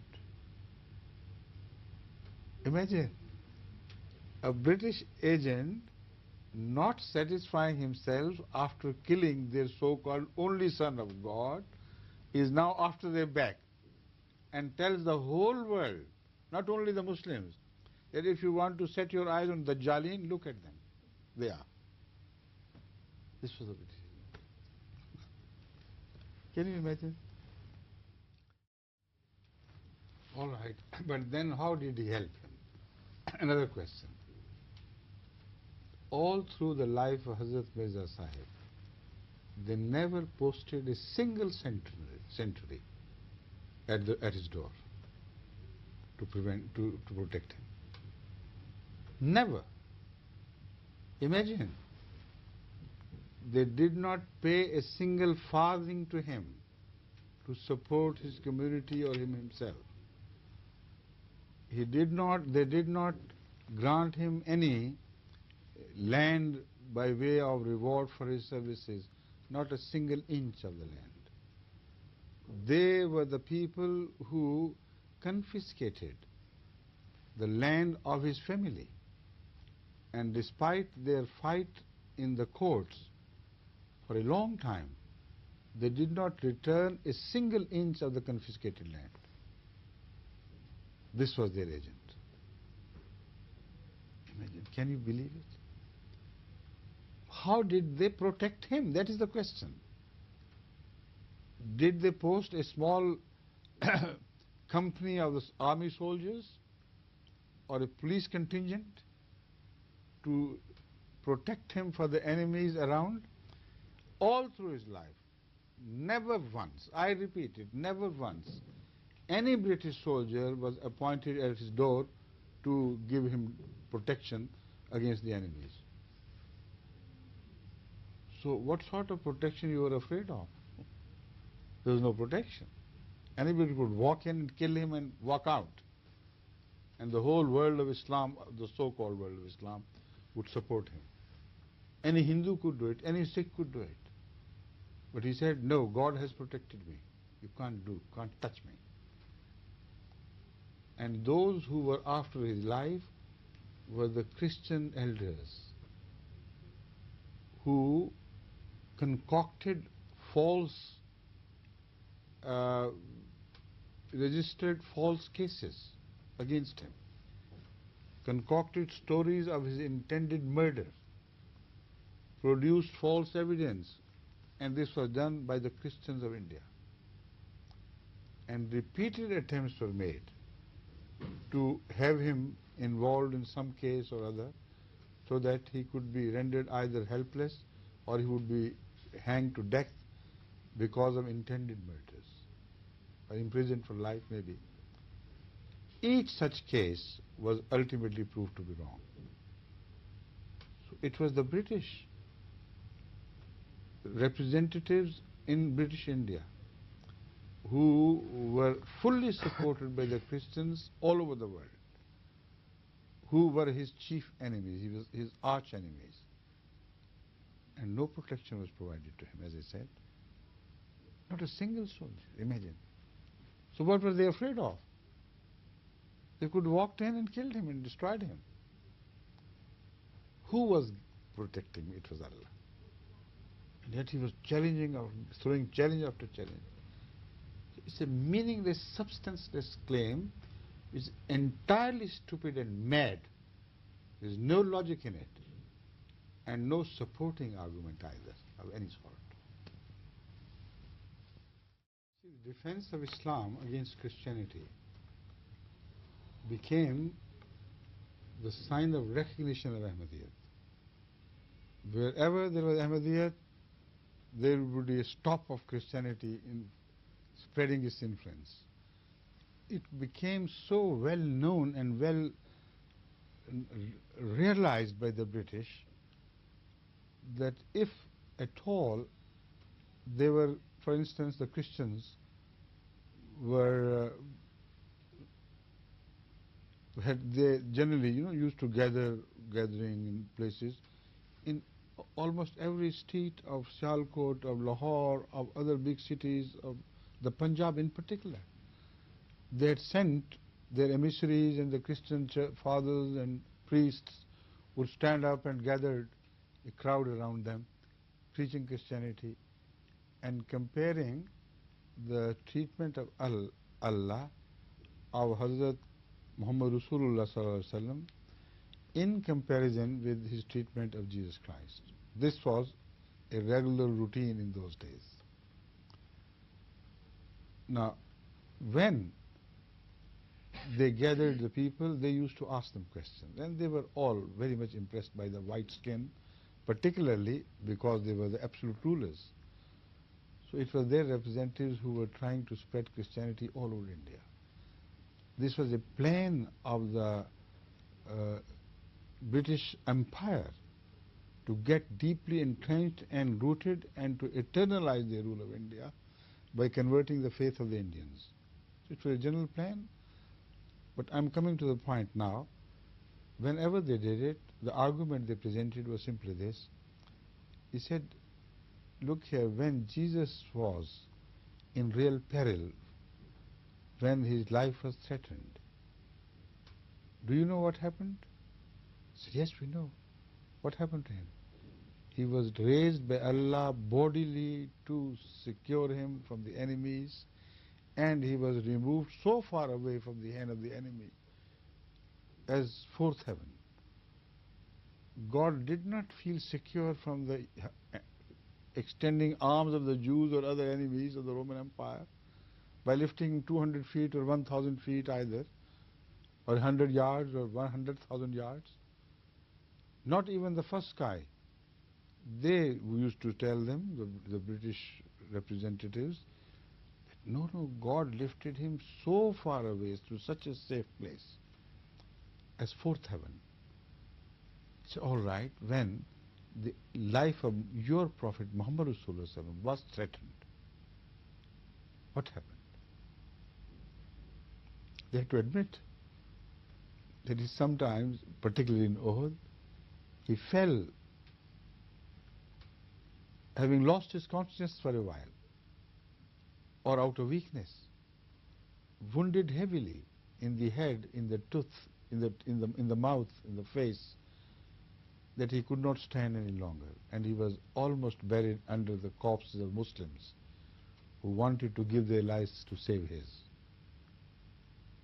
And they would say, where was God? Did he not lift him to the fourth heaven or fifth or sixth or even first heaven? No, he didn't. And it's all right. When the enemies of Prophet Muhammad, so-called, they said so-called Prophet, demanded for him to go to the heaven and again descend from the heaven with a book in his hand, he said, only then we would believe. What was the answer taught to him by God, as you believe? He said, yes, it was a very simple answer. He was told by God to tell them, قُلْ سُبْحَانَ رَبِّي هَلْ كُنْتُ إِلَّا بَشَرًا رَسُولًا. Only God is free from fault, none else. You tell them this. هَلْ كُنْتُ إِلَّا بَشَرًا رَسُولًا. I am nothing but a bashar and a Rasul. Meaning that anybody who is a bashar and a Rasul, he cannot ascend to heaven and cannot return alive. Is that right? They would ask. So now tell us the story of Jesus again, please. What happened to him? Did he not ascend to the heaven and the fourth heaven for that matter? Yes. Would he not return alive in the same body? Yes. So is he a bashar? Is he a Rasul? If he's still a bashar and still a Rasul, then how could you believe in this book to be right? So either the Quran is right or we are right. Jesus is neither a bashar nor a Rasul. And this is what the Quran claims. So if the Quran is right in this, what they meant was the Quran then would be taken to be wrong in their claim that Prophet Muhammad is a true prophet of God. He is neither a prophet nor a true man, because in the one breath he says that for a bashar and for a prophet, it is not possible to ascend bodily to heaven and to descend bodily from the heaven. Yet at the same time, according to you, the Quran says that Jesus Christ did ascend to heaven bodily and did descend. So yet he claimed that he was a bashar and a Rasul and not a son of God. That is what they meant that either the Quran is totally wrong, full of contradictions, or your prophet is false. And Jesus is nothing but a son of God. That is why he stands out far above the community of prophets of God who were Bashar. When such arguments, shook the faith of Muslims and they started turning into Christians in large numbers, if one Ahmadi would stand up, sir, you are mistaken. I challenge, show me one verse from the Holy Quran where Jesus is declared to be still alive, where he is told to have ascended bodily to heaven or to descend from heaven bodily. Then your argument would be worthy of consideration, not before that. You would say, you are a Qadiani, a Mirzai, a believer in Mirza Ghulam Ahmad. We are told to have nothing to do with you. You are not a Muslim. So the idea of a non-Muslim was also suggested by the British. That is the only way they could get rid of us. This was the sort of agent they had created, imagine. And also that the idea of declaring us non-Muslims was born not among the Muslims themselves. It came from the Christians, Now, whose agents we are. Hazrat Mirza Ghulam had an excellent strategy to fight Christianity under the canopy of the British Empire. And it is that strategy which has to be explained, which permitted him to fight Christianity despite the fact that the government was pro-Christian and it wanted Christianity to spread. It was the interest of the British Empire for Christianity to spread in all its colonies. Yet, to fight against Christianity under such a government required a very special strategy. And that strategy adopted by Hazrat Mirza Ghulam was simply this. He divided the British role in the world into one, Christian role and the support of Christianity. The other, its rule and the quality of its rule and the character of its policy in being just in dispensation of affairs and not to interfere in other religions as a government. So he praised them for this. He said, you are a government in the world, particularly during the time of Victoria, and the whole world knows it, that she was dedicated to the cause of justice. And she would not tolerate anything contrary to the principle of justice, and as such she rose to great fame. And that was the queen who also were deeply inclined towards Islam. So Hazrat Mirza Ghulam praised her government and saying it is a canopy from God to protect Islam, that we have a queen who is dedicated to justice and who is inclined towards Islam in principles, and by herself she has no Christian leanings. We have a government which does not interfere with anybody's religion, which does not only give us freedom to practice Islam, but also protects us from such non-Muslims who used to interfere with our Islamic practices within our own countries. So much so that in certain areas it was forbidden to call azan for a Muslim, like it is happening in Pakistan to us today.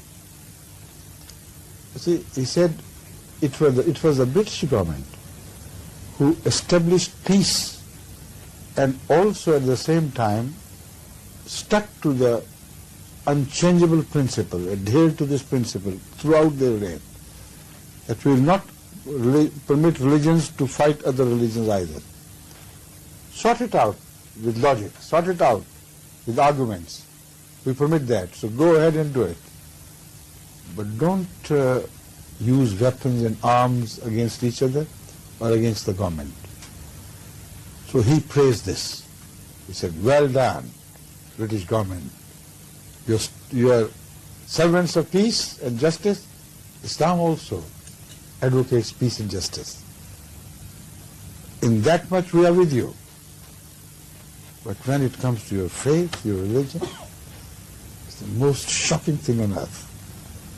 The most rotten faith in the sense that you have begun to worship a creature of God, a mere man, a prophet, no more.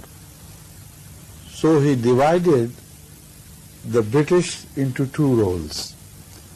Those who served the cause of Christianity, those who ruled as the, sovereigns of the empire. So he said, in that much I believe you're serving the cause of justice, and as long as you serve the cause of justice, as long as you give every religion equal right, we have no reason to fight against you. We have no authority from Islam. But if you interfere with religion, if you coerced anybody against his will, then of course we are permitted by Islam to fight up. But leaving that aside, under your own principle, we will exercise every right to fight against Christianity. That was the most beautiful strategy. And it worked. The British were disarmed against this policy. They could not interfere because they were being praised for non-interference. So when it came to interference with the on the side of Christianity, they were rendered helpless. But the church elders did all they could. And of course it happens when the officers are British and this and that, so they have a greater influence over them. But in the long run, all said and done, I could say the British were the most fair rulers as far as the dispensation of justice is concerned. In all their colonies, this was their set policy: freedom of thought, freedom of religion, freedom of expression, freedom of exercise of basic human rights. They still are the distinctive features of the British during their colonial rule. While others have ruled, and you know how they ruled. The despotism at their hands through which the people suffered. In Africa, you see the difference between the British rule and the rule of the other Europeans is so marked. So Hazrat Mirza Ghulam was absolutely right. Now when he did it, it was the Muslim ulama which got their chance to attack him and to further make him further unpopular among the masses by saying, look here, didn't we say he was a British agent? So that is the only hole or the opening they got for attacking Masih Maud because of this strategy in favor of Islam. If you had acquired their strategy of declaring the government as absolutely corrupt and rotten, and Islam, for them to declare that Islam permits raising of arms against them, who would permit such a people to fight against Christianity? Either they had enough excuse to destroy them by force. That's what they always did. So this is the role of Masih Maud in that arena of religious free fight for all. He took it up and used it largely against Christianity. What happened in India is not the whole story. What happened in Africa. You go to Africa and you'll be amazed that we, the Ahmadis, were the only people who stemmed the rot of Christian spread and onslaught over Africa. Have you got the references of the World Church and their mission? I told you to bring some. Now, I have two types of confessions to read to you. Some from among the ulama themselves. On the one hand, they said he is a British agent. On the other hand, they have to admit that it is he alone. He put up a brave and successful fight against the spread of Christianity in India. It is he who saved Muslims from becoming Christians. So, and the second is from the church itself. That in Africa, the only cause of our defeat at the hands of Islam is the Ahmadiyya community. They obstructed the passage of Christianity and dashed our hopes of conquering Africa within 50 years to ground, and the progress of Christianity was halted so powerfully by Ahmadiyya community that we couldn't do anything. They admit that we had chains of Christian missionaries and churches and hospitals and schools all over Africa at an expenditure of billions of dollars or whatever it was. Yet we couldn't do anything against us. This was the British agent, you should understand. If everybody had an iota of common sense and sense of justice, you couldn't call such a man as British agent who went out of his country, out of his way, to fight Christianity in all colonies of the British. Why didn't they do it anything? They didn't do anything about it. It was difficult to go to Africa. It required sacrifices. Still they send money, but they can't afford to work in Africa like Ahmadis still do. They said, why is Africa turning to Ahmadiyya? Because we are the only people who are dedicated till the last blood of what we possess for the sacrifice in the cause of Islam. So much so that Ahmadi missionaries have been working there during the previous years when Ahmadiyya was very poor. Community was so poor that for those who had dedicated their lives to work in Africa, sometimes we could not send from the center any money to them to support their livelihood for years. And there were missionaries who got married and were sent out. And for 23 long years he remained without their wives because we had no money for passages back home. Now the things are completely changed. Allah has blessed Ahmadiyya with whatever we need. Allah provides us through Ahmadiyya itself. But I'm talking of the old days when the fight was so difficult and odds were so heavily against us. Yet they went to Africa and stopped the onslaught of Christianity with such firmness that they had to admit. But let me come to some admissions at the hand of the committed enemies of Ahmadiyya. Sayyid Habib was one of those, Muslim Sahafi of Siyasat, who had a relationship with Ihrar, didn't he? Yes, he's one of the leaders. He wrote a book against Ahmadiyya, Tahrir-e-Qadian. It was dedicated to oppose Ahmadiyya, and then he had to admit. उस वक्त के आर्या और वसीह मुबल्लिग इस्लाम पर बेपनाह हमले कर रहे थे.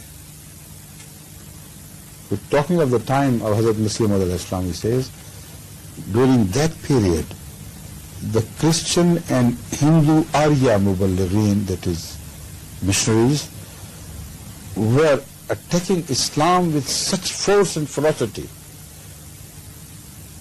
that except for one or two odd efforts to defend Islam here and there was nothing between them and Muslims.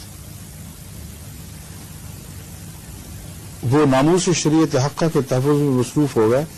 A few people here and there, exceptional cases, of course they dedicated their lives for the defense of Islam, the true faith, but they did not succeed. This is it.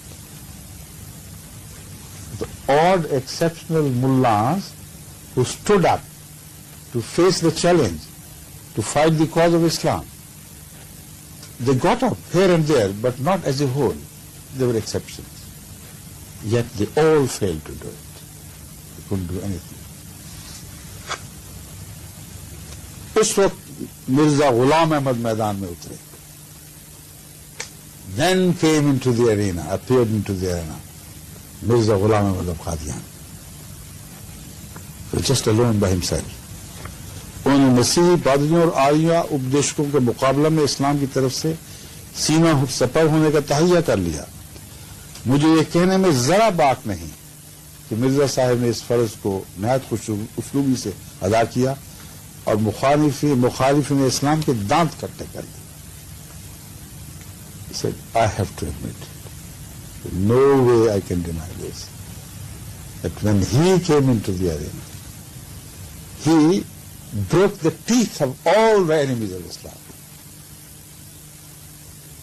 Be they Aryans or Christians, he just shattered their efforts.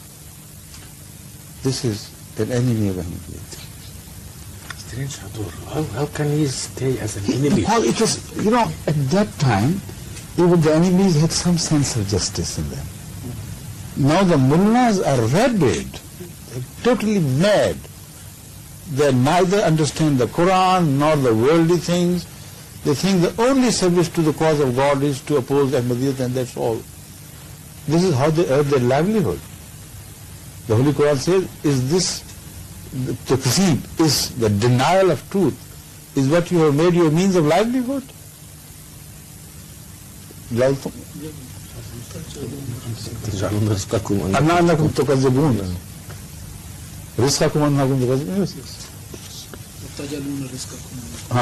وتجعلون رزقكم أنكم تكذبون. This is these people. So I'm talking of those days. He is a committed man who wrote a book against Ahmadiyyat.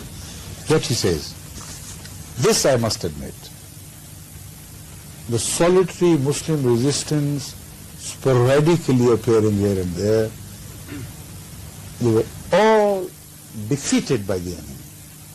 They couldn't create a single dent on the onslaught.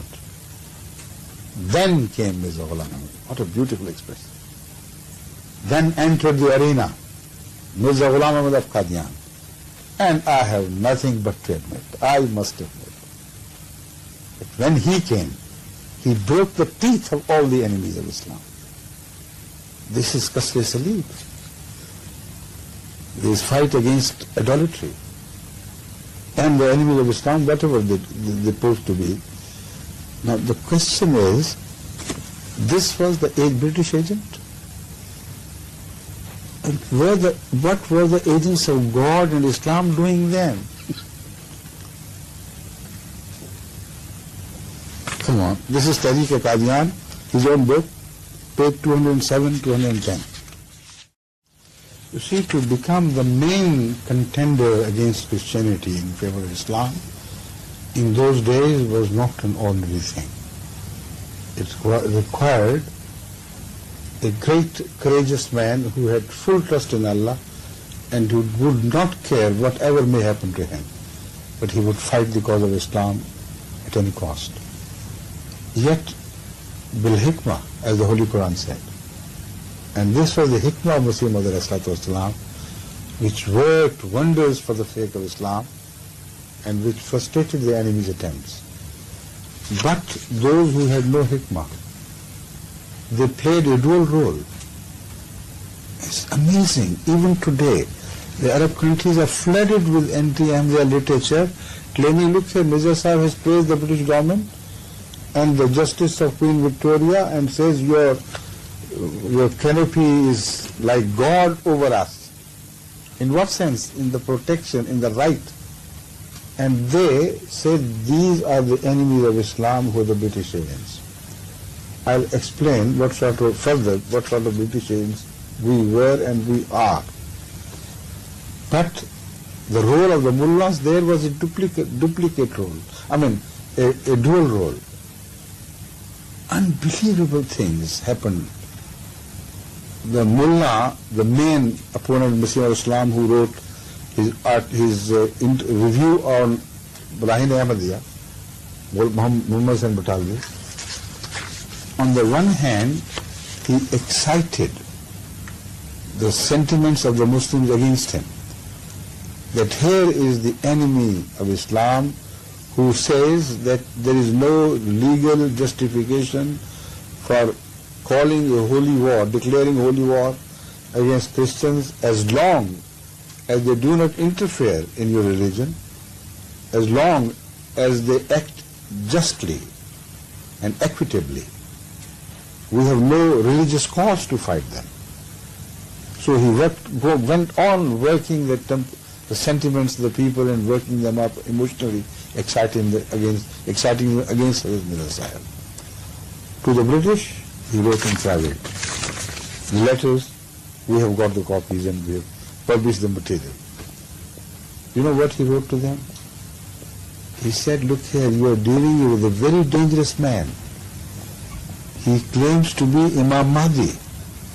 And according to Islam, Imam Mahdi is the one who would raise sword against the non-Muslims and Christians and everybody. So don't you take him lightly. He is your enemy number one. So do something about him now. Stop him from spreading further, or it will be too late for you. He began writing these letters to the British government.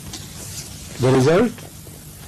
He was granted 4 squares of land, 100 acres of choice land by the British. What he had done for the British? Why? You see, this is a living proof of the dual character and hypocrisy of these people.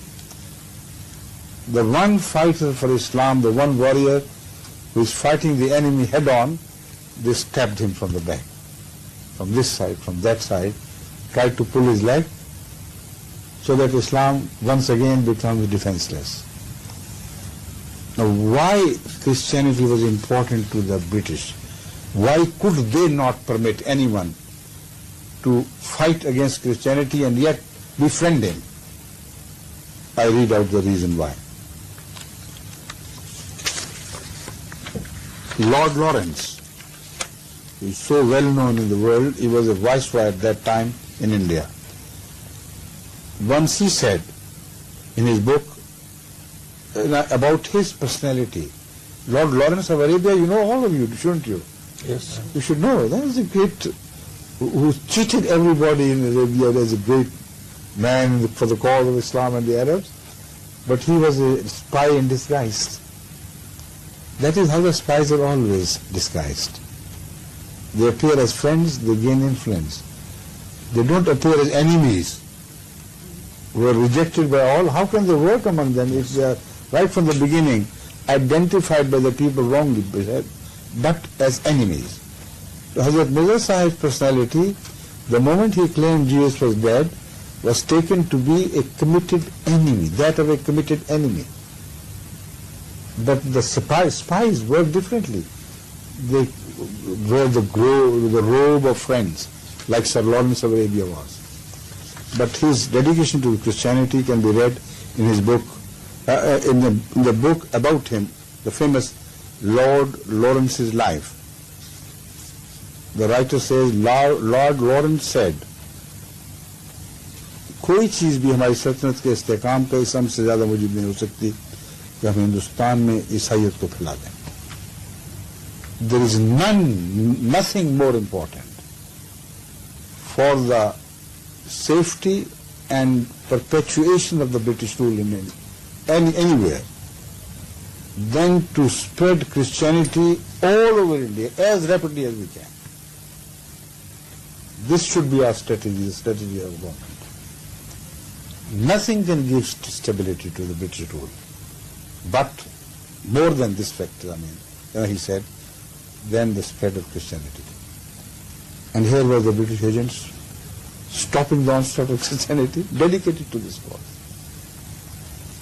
Lieutenant Governor Sir Donald MacLeod of the Punjab, Lieutenant Governor of the Punjab, who knew him and knew what was happening. He wrote, this passage is taken from The Mission by R. Clarke, page 47, London, 1904. Now, tell them to write full references. The press, not only the year, but the press, who was the publisher. Nowadays, these things are required, for the researchers. But this, I think it can be easily traced. London, 1904. He said, मैं अपने इस यकीन का भी इजहार करना चाहता हूँ अगर हम सरजमीन हिंद में अपनी सल्तनत का तहफ़्फ़ुज़ चाहते हैं तो हमें इंतहाई कोशिश करनी चाहिए ये मुल्क सही हो जाए. An experienced governor of the Punjab declared this, that I want to announce my committed view, which is unchangeable committed view, that if we want to perpetuate our rule and strengthen our rule in India, the only formula workable is that we should spread Christianity all over the subcontinent. The second admission, right? And the third,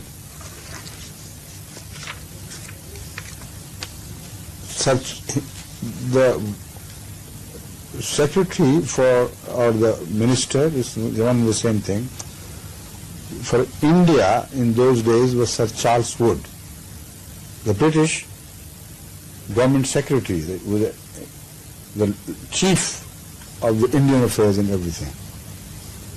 So nowadays they are called secretaries, but it means the minister. So about him it is said, and R. Clarke again writes in the same book about this secretary for India. What was it called? Indian Affairs or no? India something, He was secretary for that desk. He said, it is my faith, it is my belief that every Christian, every new convert to Christianity who accepts Christianity in India, he creates a new contact with the British Empire, and he becomes a source of perpetuation of the British rule in that country. So we must increase our contact points. More Christians, more contact points, more stability for the British government. About Lord Palmerston, who was the Prime Minister of India in those days, in 1862. He announced his policy, and in that policy speech he said, I believe that we are united in this goal of ours. It is not only our duty, but our own interest lies in this, that we preach Christianity as much as it is within our power, and we should spread Christianity to each corner of India. No space or place should be left in India where Christianity is not established. The committed British government policy. What's his name, please? The reference is again for the same. This Prime Minister. Mr. Palmerston, Lord Palmerston. Palmerston. And now come to Henry Burroughs.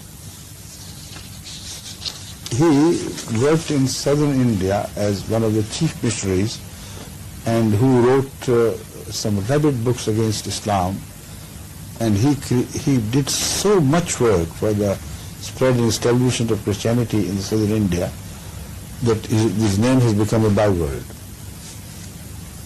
He says, now I turn to the Muslim countries. Now we are no longer confined to India. Let's talk of what they plan to do in Arabia. अब मैं इस्लामी ममालिक में ईसाइयत के रोज़ रोज़ तरक्की का जिक्र करता हूँ.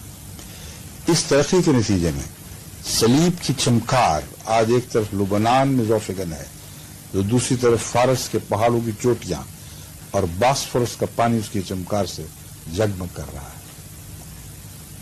Now I turn to Christianity and its spread in the Arab Muslim countries.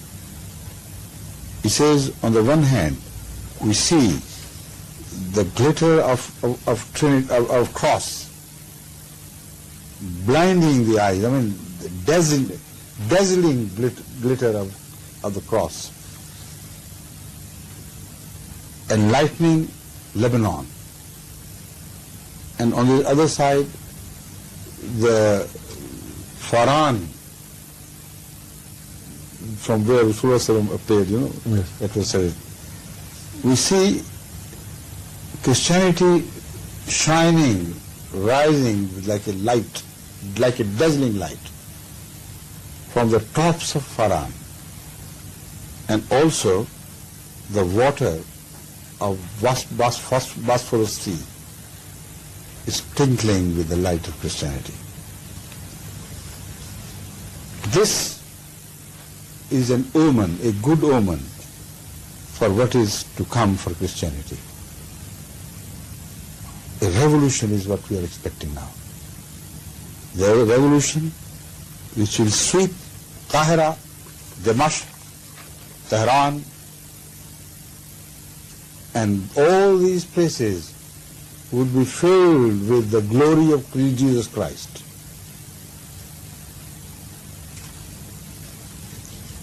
So much so that it will pierce the name of Christ and Christianity, pierce through the desert of Arabia and across, and will reach Hijaz, the so-called seat of Islam. He said that would be the day, and the time is not far, when Jesus would enter along with his disciples the city of Mecca, would enter Kaaba, the house of God of Muslims. And in the end, at last, he would declare, announce it on the beat of drum, that whatever you need you will get from me, the Son of God, Jesus Christ. This was the high talk. Beirut, lectures by Beirut, page 42. Again, the reference is incomplete. The next time you bring it, the full reference, and we'll announce it. Now, these were the enemies of the British Empire, who were accepting Christianity in road and were doing nothing. Hand upon hand and sitting dazed and paralyzed. But then Hazrat Mirza Sahib entered the arena. Now, who stood up to frustrate these global plans of Christianity except Mirza Ghulam Ahmad of Qadian? It's not I whom saying it alone. I'm going to read the reference now during this meeting. We only time for one reference. We'll return to the subject later on. Maulvi Nur Muhammad Naqshbandi Chishti, who writes as the preface of the translation of the Holy Quran rendered by Maulvi Ashraf Ali Thanvi. They are both well-known people of Indian fame who are absolutely committed against Ahmadiyya. In the Quran, in the Bacha Quran, you know what he writes? Talking of that time when Hazrat Mirza Sahib lived, Padri Lafroy, the priest Lafroy, the chief priest Lafroy, brought along with him a large number, a big team of Christian preachers, and left England with a vow in the name of God that he would not rest satisfied, he would not rest until he has converted entire India to Christianity. He was supported by the British money. He was supported by the British government. And big promises were vouched to him for supporting his cause and for maintaining all his expenses, whatever he feels like doing. This created an uproar in Poland. Things became topsy-turvy in favor of Christianity. He created earthquakes with his oratory, with the team which worked along with him. His main argument was, he said, Hazrat Isa के आसमान पर वजिस में खाकी जिंदा मौजूद होने और दूसरे अंबिया की ज़मीन में मदफून होने का हमला अवाम के लिए उसके ख्याल में बहुत कारगर साबित हुआ. The main strength of his attack, the main weapon which he considered to be the most successful in favor of Christianity, was the declaration that Jesus alone is in the heaven, alive bodily. And all the rest of the prophets are dead and buried under the earth. You know what happened then? He said, "Oh Muslims and the others who say the name of Jesus which you pronounce." No, I'm sorry. He says, then rose Mirza Maulvi Ghulam Ahmad Qadiani. He says Maulvi, because he was a Maulvi, you know, he, out of respect this time he says, Maulvi Ghulam Ahmad of Qadiani. And he addressed this chief Christian missionary from England and his team. He said, you are talking of Jesus, the so-called Son of God. I am Jesus. Your Jesus is dead. If you must follow a Jesus, I am Jesus, the servant of Muhammad Rasulullah. And your Jesus is dead and finished with. What are you talking about? He's rising to the heaven and still living there. Then he speaks of his Muslim source of Islam and what he said to the Padri by way of argument. In the end he says, इस तरकीब से उसने लफराय को इस कदर तंग किया उसका पीछा छुड़ाना मुश्किल हो गया और इस तरकीब से उसने हिंदुस्तान से वलायत तक के पादरियों को शिकस्त दी. This was his counter attack on the Christian attempts to convert India to Christianity, and he made the life of Lafroy miserable in India. You see, there was an article written in a very popular and famous paper or magazine called Wakil. It was published from Amritsar. In those days, it was edited by late Maulana Abul Kalam Azad and also jointly by his brother. This article was published after Hazrat Mirza Ghulam's demise. Abul Kalam Azad is a figure of the world fame. He is the one Muslim leader who continuously sided with Gandhi and Nehru and took up the career of Congress because he believed genuinely in united India and he did not believe in separation to be the solution. But he was widely respected as a great scholar in Islam.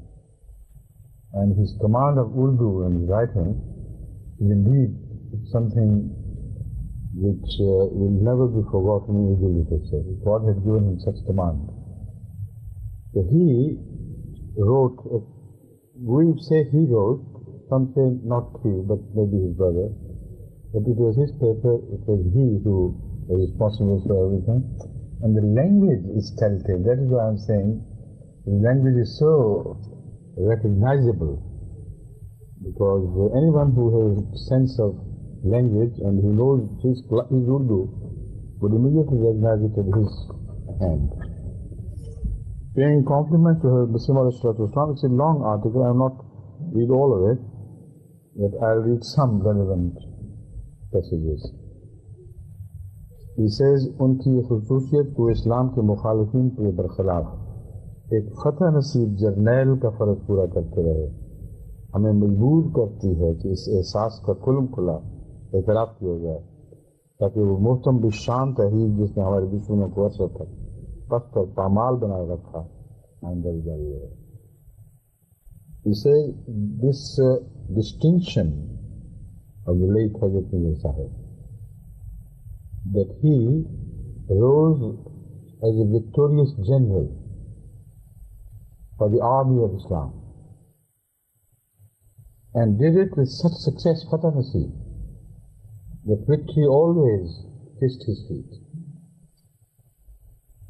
This compels us to mention this and recognize this and appreciate these services, so that this great movement which was launched by Hazrat Mirza Islam and the Imam may continue to work in the same strain and the same style forever, and may it defeat the enemies of Islam always like it defeated during the time of Mirza Sahib. This is the general meaning of this passage. He says, Mirza Sahib का literature जो मसीहों और आर्यों के मुकाबले के ज़ुहूर में आया, वो लिआम की सनद हासिल कर चुका है, और इस खुसूसियत में वो किसी तारुफ के मोहताज नहीं है.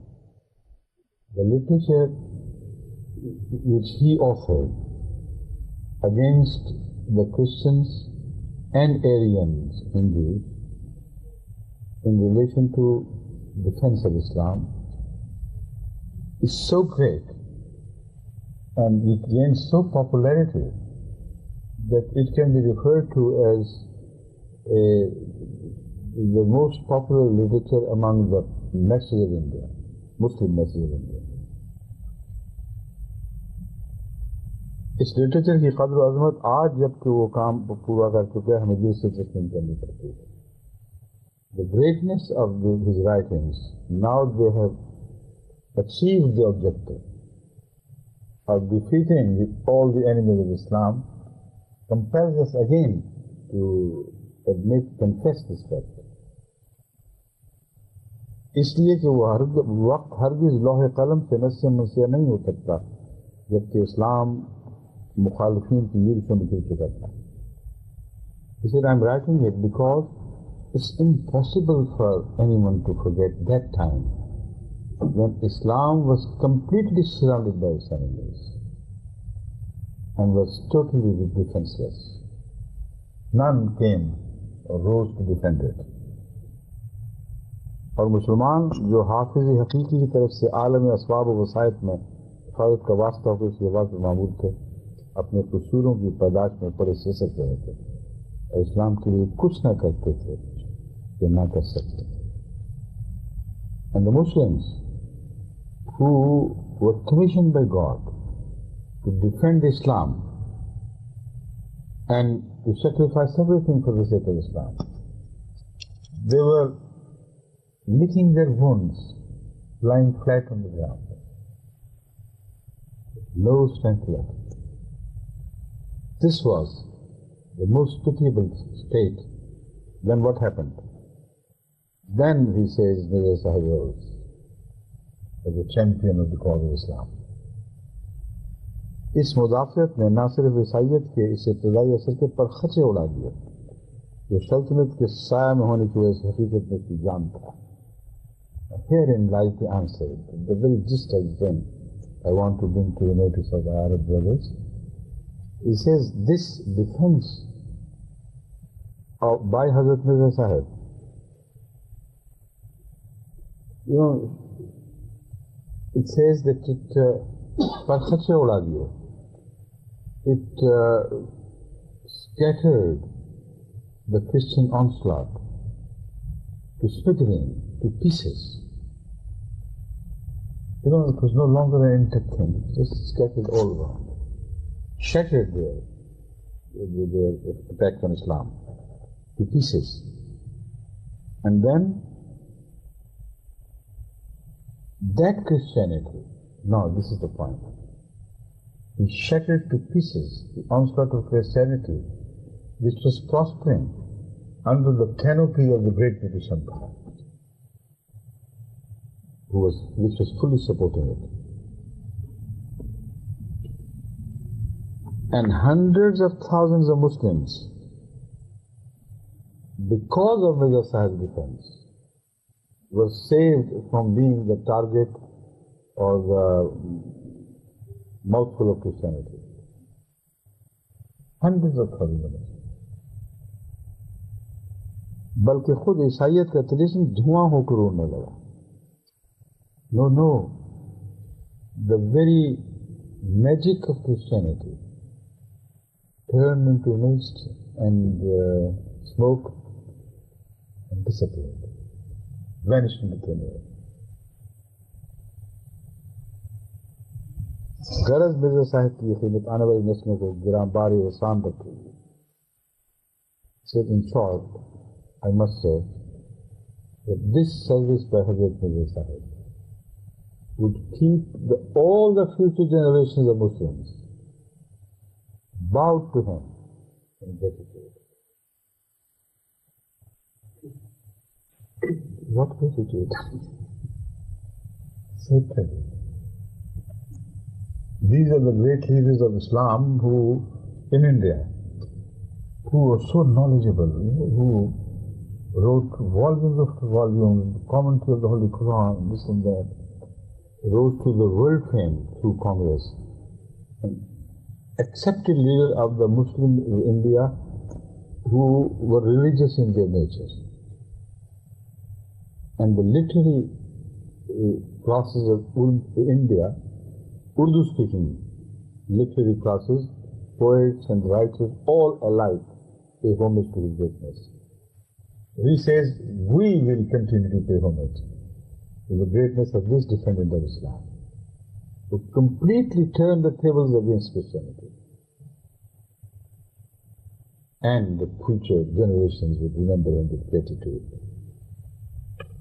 So again I say, what gratitude? I remember Mawlana Abul Kalam Azad when I was very young. His name was always in the Egyptian papers. Yes, he made a great impression on all the Muslim world, also America, England, everywhere, because he was the right-hand man of Hindu leadership, representing the Muslim leadership of India. So they were compelled to respect him and to give him a high status and honor. And because of his oratory, he spellbound people when he spoke. And he wrote magic. His pen was really, knew how to pour magic into words. India. Hizb al-Mu'tamar? No, but he was not a Muslim of Pakistan. Yes, I'm talking that he was a friend. Against? No, he was against them. Yes. Not a friend, that's what I'm saying. Yes. He was not a friend of Nehru. He in fact was an enemy of Nehru. And he believed in united India, so he was a disciple of Gandhi and Nehru, etc., and the right-hand man among the Muslims. No. But that falls apart. His status as a writer, as a poet, as a great leader of wisdom and of deep knowledge of Islam and a historian, that is independent of that. No. Also Arabic, he was a great scholar of Arabic as well. يقول أمير المؤمنين وأيضا في His wakil, Amritsar, 30th May 1908.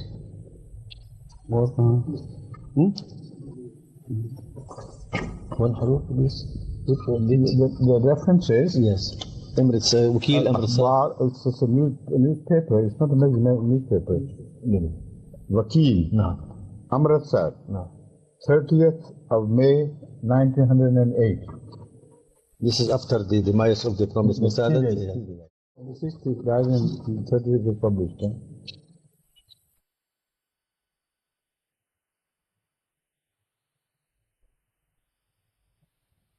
Now some very interesting confessions by Christians themselves. What was happening with them, why their dreams were shattered, who did it, who are these people who have suddenly entered the arena. Little did they know that they were the Britishers who were destroying Christianity.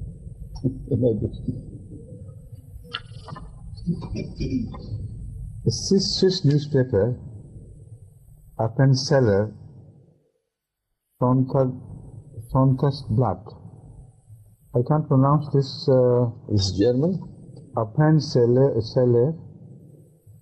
Sonntagsblatt, dated May 13, 1961, wrote thus: Church circles are constantly drawing attention to the growing danger from Islam, which is threatening Christianity in Africa.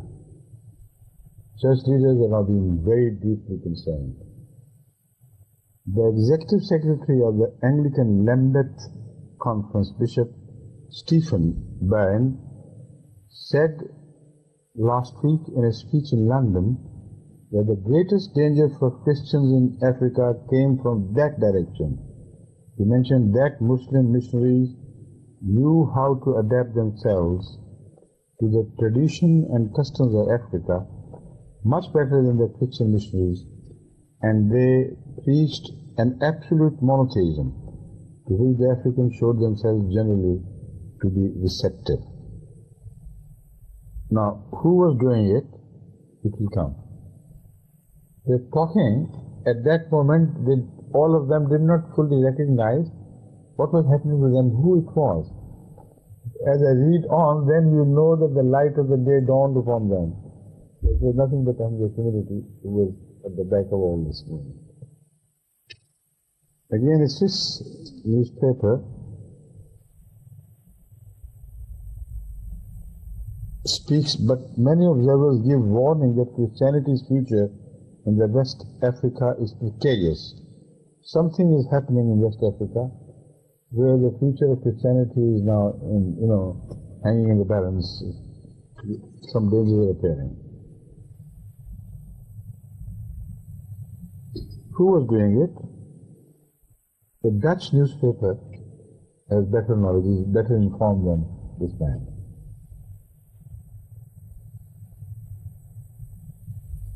This is the, this Flemish language. So I'll read the translation. And this man is a very well-known person. He is a great Orientalist of Holland. Very knowledgeable man. Dr. Kramer is a byword among the Orientalists who are specialists in Islamic movement and Christianity, etc. He says, Islam में आम तौर पर पाई जाने वाली मायूसी की रूह के बरखिलाफ जमात अहमदिया एक दिलचस्प और इम्तियाजी शान की मजहबी जमात है जो अपनी सारी तवज्जो इस्लाम की तबलीग पर मरकूज किए हुए है और सियासत में हिस्सा नहीं लेती. It says, in the generally frustrated and defeated atmosphere in which the entire Muslim world is breathing, without hope, without any ambition left in them,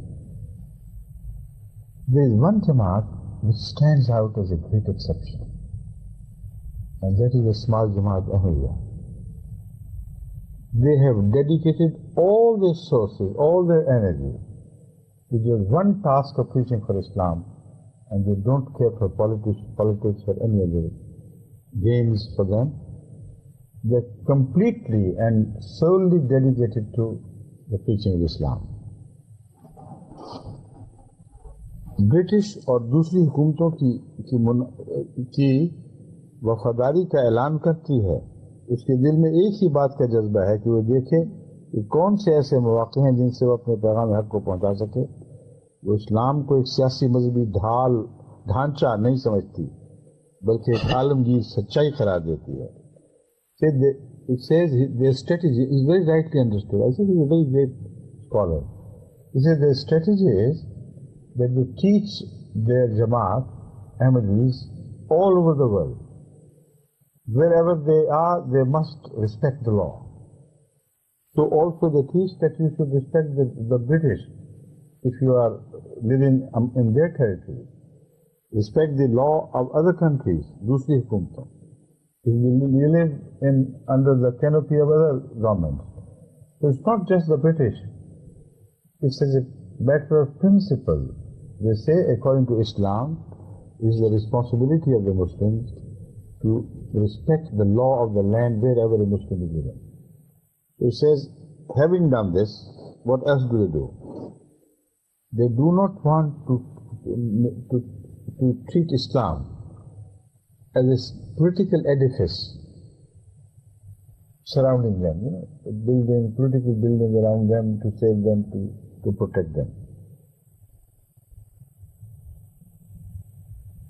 They believe in Islam to be a universal truth. What a beautiful compliment. This is the secret of their success, and how right he is. Kramer, whatever is written against Islam, I don't agree with that, of course, because he himself was misguided. But how clearly he has understood the very character of Jamaat Ahmadiyya. He says their source of energy lies in the one fact, that they believe in Islam to be universal truth.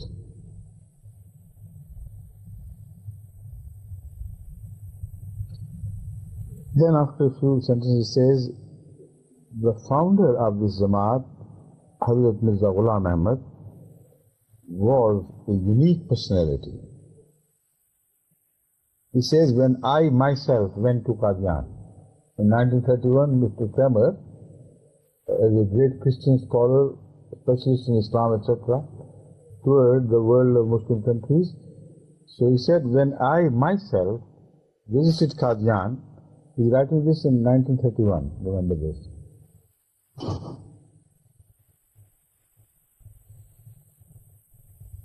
जो अपने बानी को एक नबी मानती है, उनकी तबलीग इस्लाम के लिए पुरजोश भरपूर कुर्बानी की रूह को देखकर बहुत मुतासर हुआ. He said, when I met those who believed in Hazrat Mirza Sahib to be a subordinate prophet of God, I was so deeply impressed by the quality of their dedication, their faith, their unmistakable belief in the ultimate victory of Islam. So he went there, not in the lifetime of Islam, later on, but he's writing it in 1931. Because he doesn't mention meeting him, he says, I met his followers.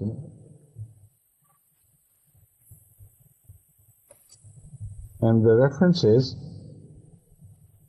Professor Dr. Kramer of Leiden University of Oriental Studies in Holland. You see, Leiden University has made a very big name in the studies of Islam and Orientalism. Dr. Kramer is no small person. Muslim World, April 1931, Hollandish paper of the magazine of the University Press.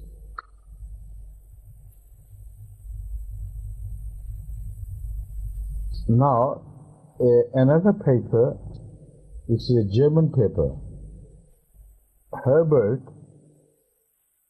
Gottschalk,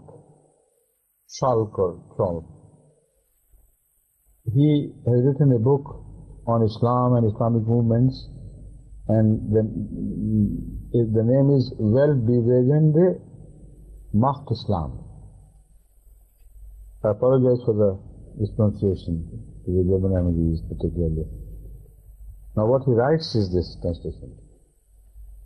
आज इस्लाम अकायद की इशाअत के लिए तलवार इस्तेमाल नहीं कर रहा. Today Islam has abandoned sword for the spread of its message. मुक़द्दस जंग का रुख सिर्फ बाकी इस्तेमाली ताकतों की तरफ है. This holy war is directed now entirely against the colonizers and the imperialists. By whom? By the Muslims in general. So he said two things together. Number one, as far as Islam is concerned, it is not using sword as weapons. As far as the Muslims' fight is concerned, they are fighting against colonialism and imperialism. But the peaceful, universal Jamaat Ahmadiyya, whose activities are spreading almost all over the world, this is the only Jamaat जो मसीहों को हल्का इस्लाम में खींच लाने के लिए पुरजोर तबलीग कर रही है. who is making all its efforts to convert Christians to Islam. So something new, some new thing has happened, some revolutionary thing has taken place. While the political minded Muslims apparently are fighting with the Islamari Taqat. Defense of Islam lies only in the defense carried out by Jamaat Ahmadiyya with peaceful means. He said, before that we also once mentioned the difficulties the Muslims are facing. Now, the Christians are facing among the Muslims. The new difficulties they are facing for preaching Christianity. Previously it was just a walkover for Christianity. But some difficulties have arisen. And we have mentioned it. He said the difficulty of इस जमात की तबलीग में ईसाई का हदफ खुद मसीहत बन गई है. The defender has become the invader now. And this is because of this jamaat. Previously the Muslims were just defendants, and very poorly so. Now this jamaat has completely transformed the atmosphere. This has started attacking Christianity and taking converts from among the Christians. This community in Europe, in America, in Africa, in Asia, in Australia, in all the big cities have got their missions established. And it has created a rift, not a rift, क्या कहते हैं रखने को? No. The lines were building cracks. He said, this small jamaat, you may take it to be lightly, but I am telling you, it has created cracks in the edifice of Christianity and the Christian world. ये जमात मौसिफ propaganda का निज़ाम रखती है. तकारीर की जाती हैं, अखबारात शाया किए जाते हैं, रेडियो को अपने ख्यालात के साथ इस्तेमाल किया जाता है. And he didn't know that television will also be used later on. He said, this jamaat is a very organized jamaat, small it may be, but it has created cracks in the building of Christianity. And it is using all the modern weapons of propagation, modern means of propagation against Christianity.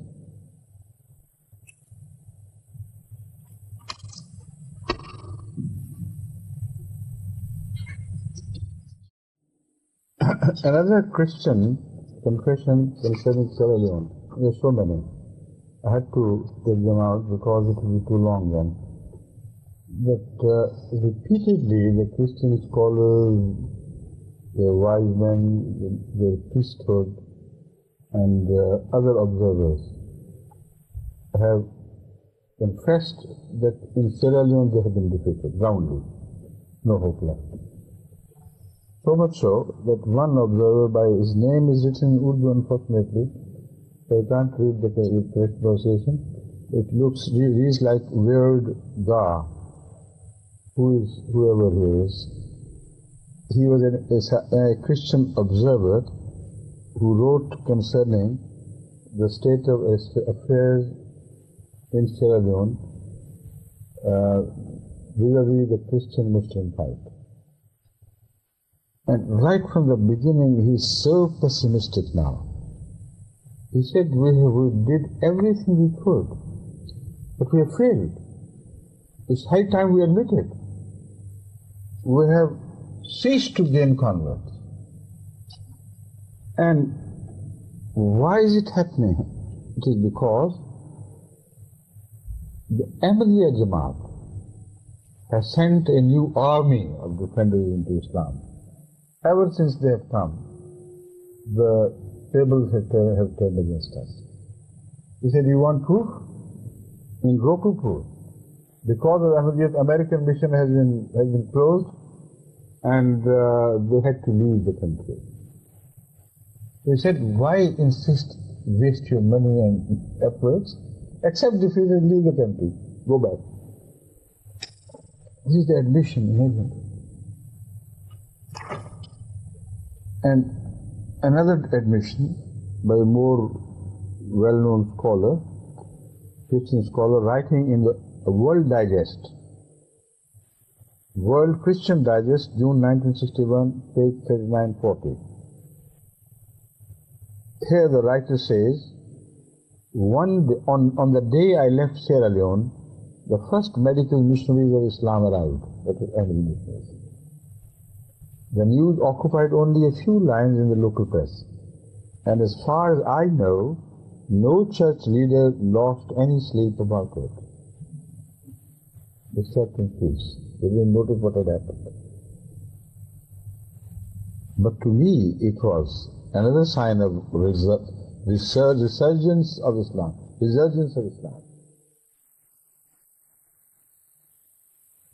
And a token that the missionary impulse of Islam is assuming some of the habits of Christian missions, Islamic medical missions. That appears to be part of the deliberate policy of the Ahmadiyya Muslim movement, which is the spearhead of the Islamic infiltration in West Africa. He admits, he said, it's the Ahmadiyya Jamaat which is spearheading, which is leading a new movement of using the Christian methods against Christianity. Christians used to open medical missions and convert people to Christianity through the medical services rendered to the poor people. Now it is the Ahmadiyya Jamaat which has turned the table by adopting Christian methods against Christians. Then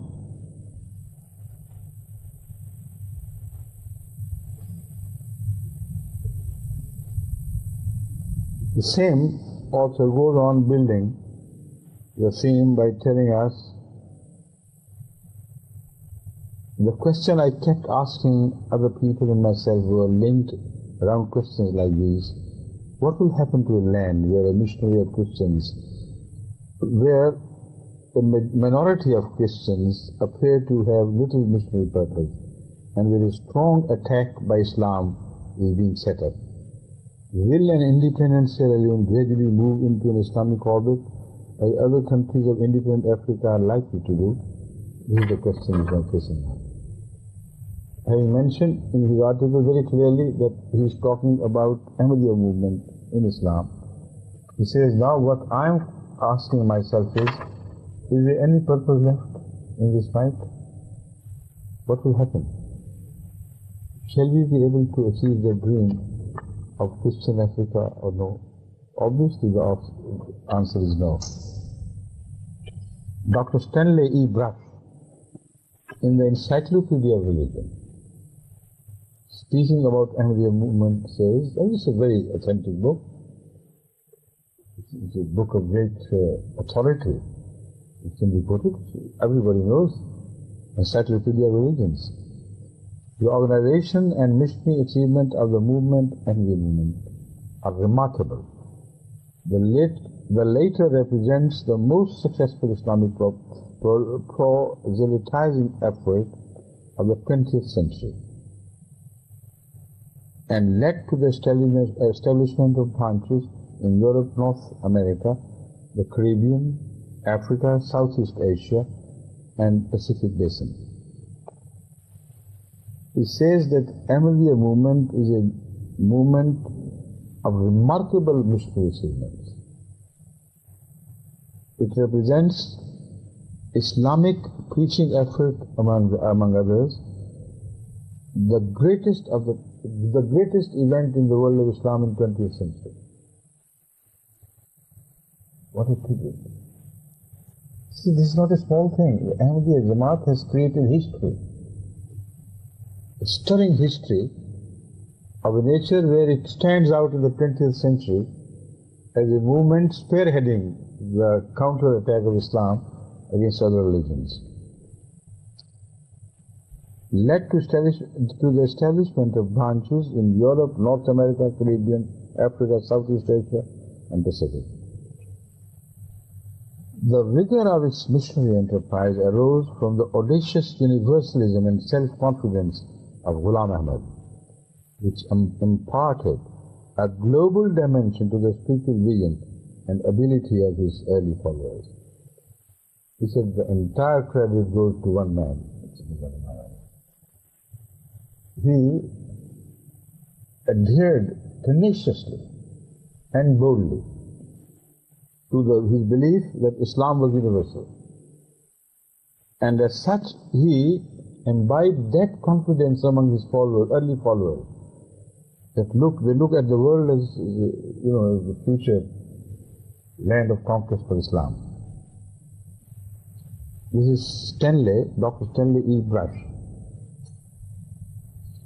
And what has Dr. Lyndon Harris to say? Islam in Africa. This is his book, which was published in 1954 by Lyndon P. Harris, M.A. Ph.D. The Ahmadiyya now claim to number some 500 million in more than a dozen countries. Now look at him. He was writing this in 1954. He is very ill-informed, of course.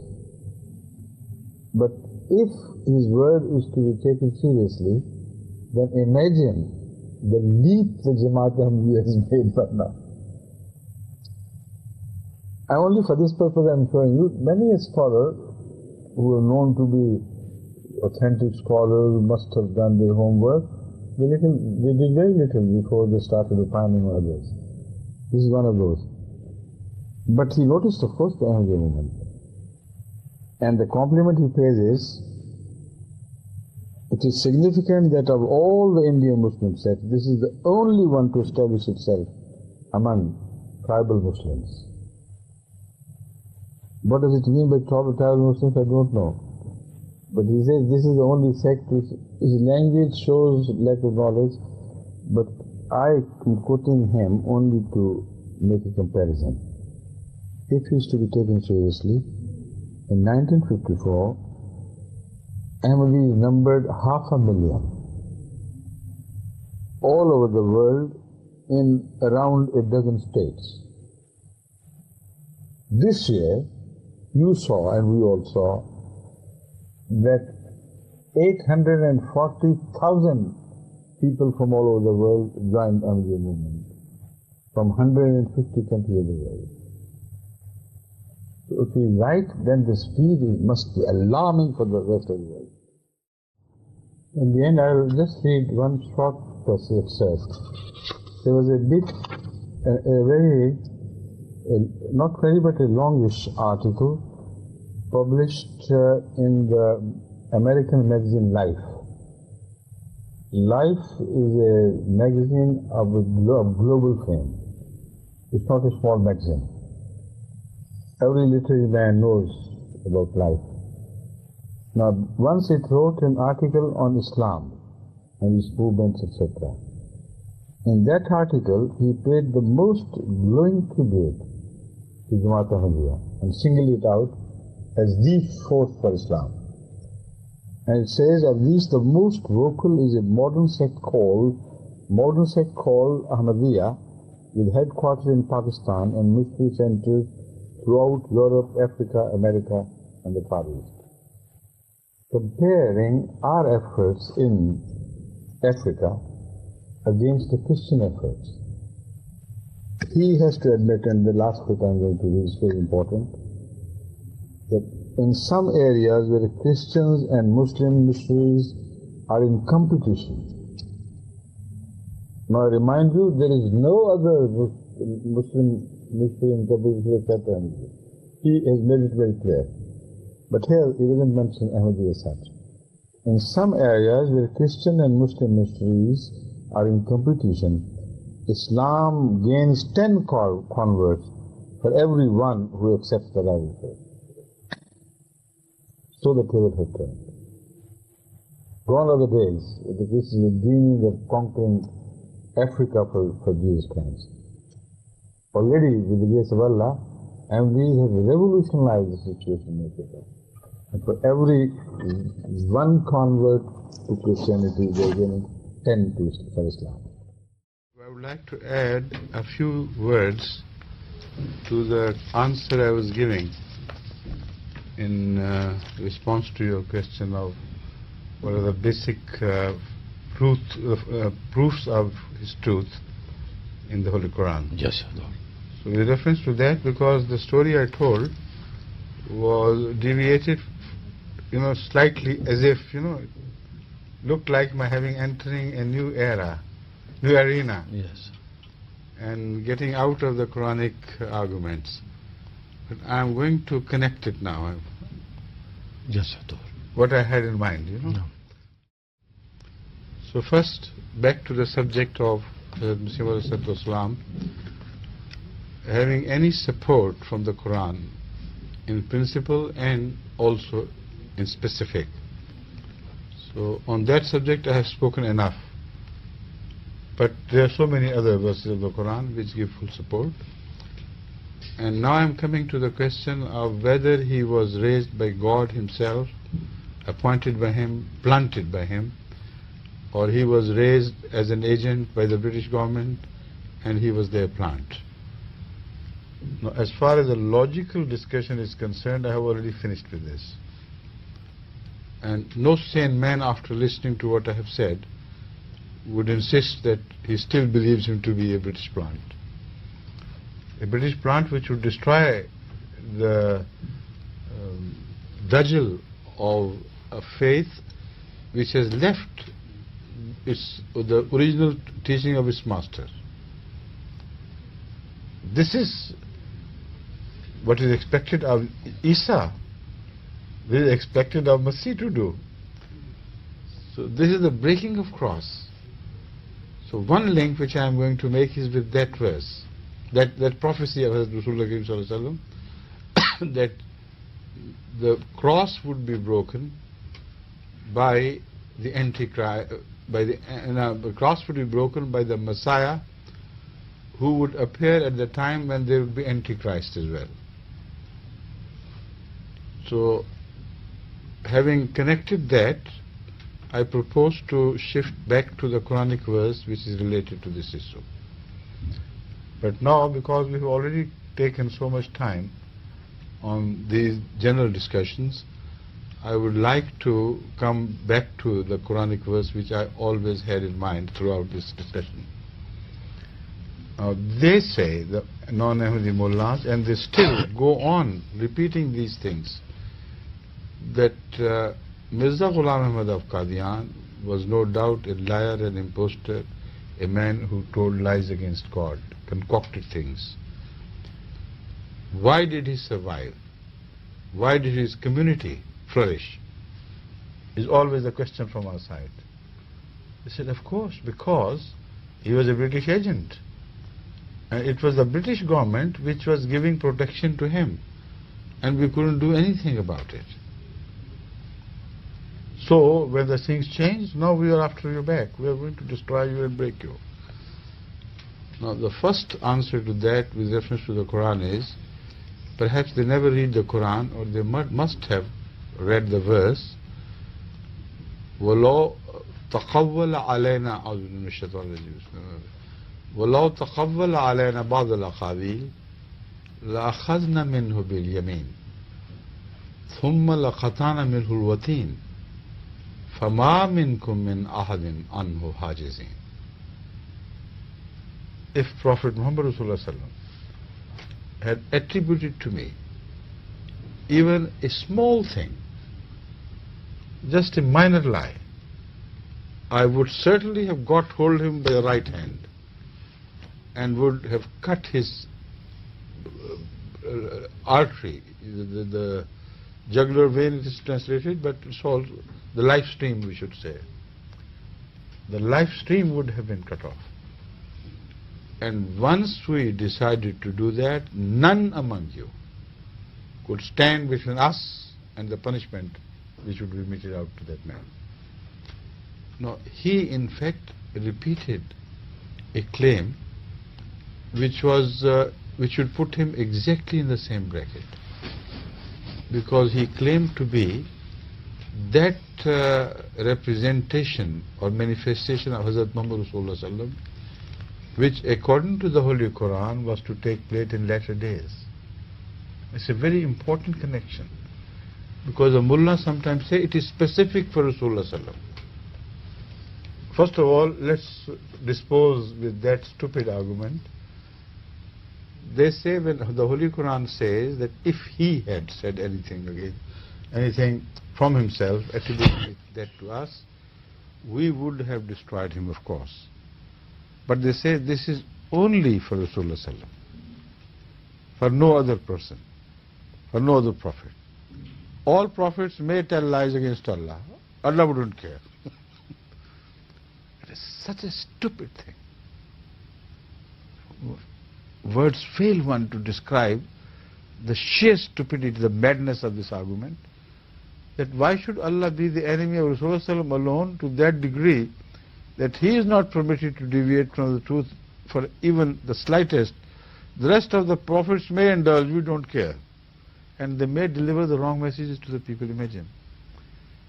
And secondly, how would the enemies of Rasulullah know that this is a sign of this prophet alone? This could not be a sign of his truth unless this concept was well established in the world. Unless the history of prophets and the history of false prophets had borne out the fact that Allah would not tolerate such people who attribute wrong things to him and imitate the prophets, create falsehood in his name. This is a logical, understandable thing. Only in this way it can become an argument. In no other way. If what they say is right, then everybody could turn back to Ahmad and said, he could have said, look here, the history of prophets does not support your argument at all. Show us. When does God do it to all those who make false claims? So you are concocting a thing which has no historical support. So only if it has a historical support, then it becomes an argument, not otherwise. And on top of that, remember that Hazrat Mirza Ghulam Ahmad claimed to be that person who was mentioned in the Holy Quran, in the Surah Jummah, in the name of Muhammad Rasulullah sallam, that his re-advent would be the advent of him as well. Not in person, but somebody in his name. He claimed to be a prophet in Islam, performing exactly the same task as was entrusted to Hazrat Muhammad Rasulullah sallallahu alaihi wasallam. Teaching of the Quran to the whole world. لِيُزْهِرَهُ عَلَى الدِّينِ كُلِّهِ on behalf of Hazrat Muhammad Rasulullah sallallahu alaihi wasallam. As yet they don't accept this. They say he could have been saved by an enemy of Islam. Which means the underlying message is that we agree, of course, Allah may not like him. Allah would certainly not love a person who is an impostor. But we also hated him. Not only Allah. We also wanted to destroy him. But then what could we do? Poor Allah and we. Just alone. Against the British Empire. Such a powerful universal empire. What could poor God and we Muslims of India do against the great empire of the British? So we waited and waited. Let it wind up its rule from India, pack up and go back, then we'll be after. Now, this is sheer madness. This is the greatest insult to the honor of God and to the honor of Muslim entity as well. They could not do anything in favor of God against an enemy of God. And God sat waiting, helpless. British Empire, what can I do about it? So all that period, the Messenger lived there. I have already proved that they are lying. They are black lies, not white lies. because no sentry was ever posted in Qadian to defend him, to protect him. He used to walk freely daily in the mornings. He used to go to Wadala, which is 6 miles from Qadian, in the morning after prayer and sometimes before prayer, in the darkness, and went out and came back, and everybody knew his habits. And after the prayer, sometimes, he would have a long walk. Some people who saw him, they would join him. But he boldly just walked out of his house. Never cared as to what may have happened to him. In the midst of the enemies all around, imagine. And yet the mullahs are saying we couldn't do anything because of the British Empire. First of all, it's an allegation against the Quran, allegation against God. And if British Empire is so powerful as they believe, then why do they worship God? They should worship the British Empire. That is the only the inference which is drawn. But the allegation is false right from the bottom to the top. There is no foundation whatsoever that Maulvis wanted to murder him and could not because of the British Empire. See? Attempts were made, of course, at his life, legally, by implicating him in false charges. And they were done by the Christians, by the Christian priests. And all the mullahs supported those attempts. Throughout they were behind them. So it was not a case of God plus mullahs against the British Empire. It was the British Empire plus mullahs against God. And they could do nothing. And they may go on wailing forever. They can't change the history which is written down by the pen of God. You see, for example, there is a recorded case. The court records are still witness to every word what I am going to tell you. The Christian priests of Indian fame, they conspired together to press charges against Hazrat Mirza Ghulam that he had made a plot to have a Christian priest murdered by a person named Abdul Hamid. And he was so brainwashed, Abdul Hamid, and then such things, false things were crammed into his head. He had never visited Qadian, but he was told the path, streets of Qadian and this and that. Everything, was crammed into his head by expert lawyers who were Christian, or who aided Christianity. And they thought it was a foolproof case. And then he appeared before Douglas, who was Captain Douglas? Yes, Captain, sir. Colonel Douglas. Colonel Douglas. In his court, this case began, and he was to decide initially whether the case is to be submitted to the Sessions Court for the final trial of murder, attempted murder or not. Hazrat Mirza Ghulam remained absolutely unruffled. No problem, nothing. He remained smiling and he kept his composure. He went before the magistrate and he asked him a few questions. He said, no, there's no truth in that. Now the way he said it was so positively, the mere truth, sheer truth, apparent truth, that Douglas was deeply disturbed. He said, I know I have a long experience of criminals and liars and this and that. This man is not a liar. This I can say definitely.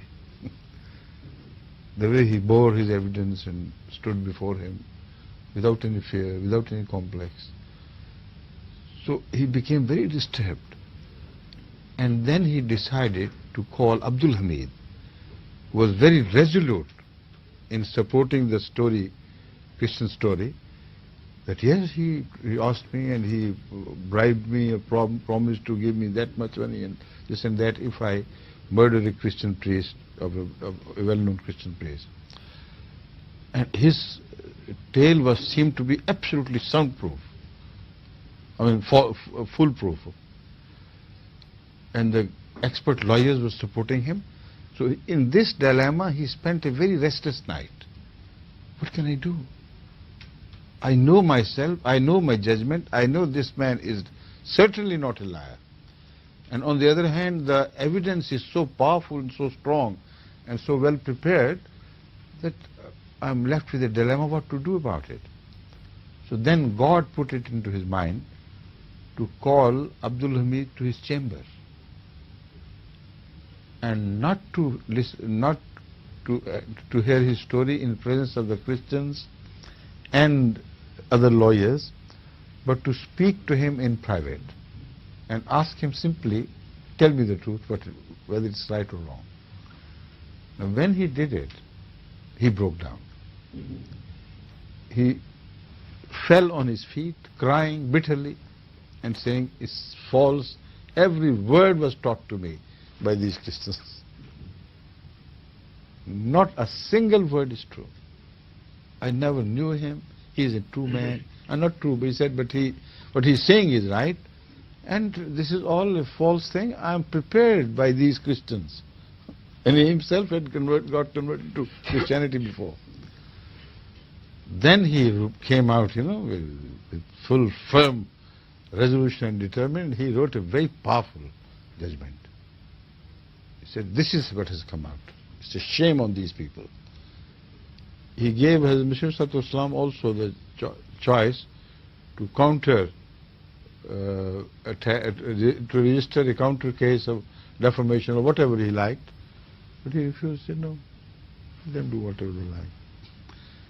Now, this gentleman, that Colonel Douglas, fortunately for me, lived long enough for me to be able to meet him myself. I had a long craving. How I wished I could meet that man and hear from him, personally. Now, he was very old when I was here in 1955.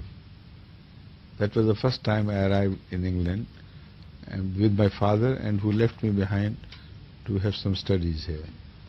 It was not originally designed, just it crossed his mind that while we are here, I should leave this boy of mine to make some to have some study here.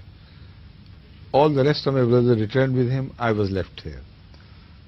So in those early days, I inquired about Douglas, and I was told that he is quite all right, and he lives at such and such place. So the then Imam Sahib, Maudud Khan Sahib, he organized, Malud Khan Sahib, late Malud Khan Sahib, he organized my meeting with him.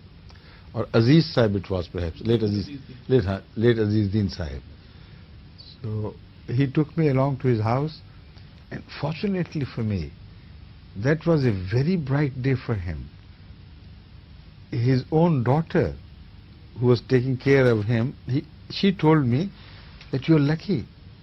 Today he has no fag, nothing, no problem with his memory, is fresh like a daisy. And I'm so happy that you are very fortunate to meet my father in full command of his senses and memory. That was very reassuring. Then I met him, and when he realized that I was the grandson of Hazrat Mirza Sahib, he pressed my heart hard with love and appreciation. Good. And then I inquired, tell me yourself what happened. And the story, which I used to read in history, I heard with my own eyes. And he told me, definitely, you're so emphatic about it. I set my eyes on that man. I said, no, Mirza is not a liar. I knew he was not.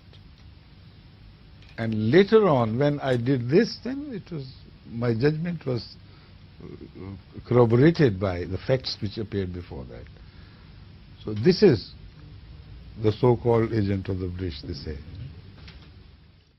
Mullahs, used to gather there. Let's see what happens. When he came to know that I was the grandson, Abdul Aziz Din Sahab was with me. No. Then his eyes glittered with recognition, and so then he did it specially. Not Imam Masjid, Aziz Din Sahib. He was not Imam Imam Masjid organized to begin with, no. but then the person who accompanied me was Din Sahib. Shukran. I am confused. I do not want to. Mistake, it was suggested he was colonel. He was a captain. I remember that as a captain. And you said it rightly. Yes, I wrote it, Captain Douglas.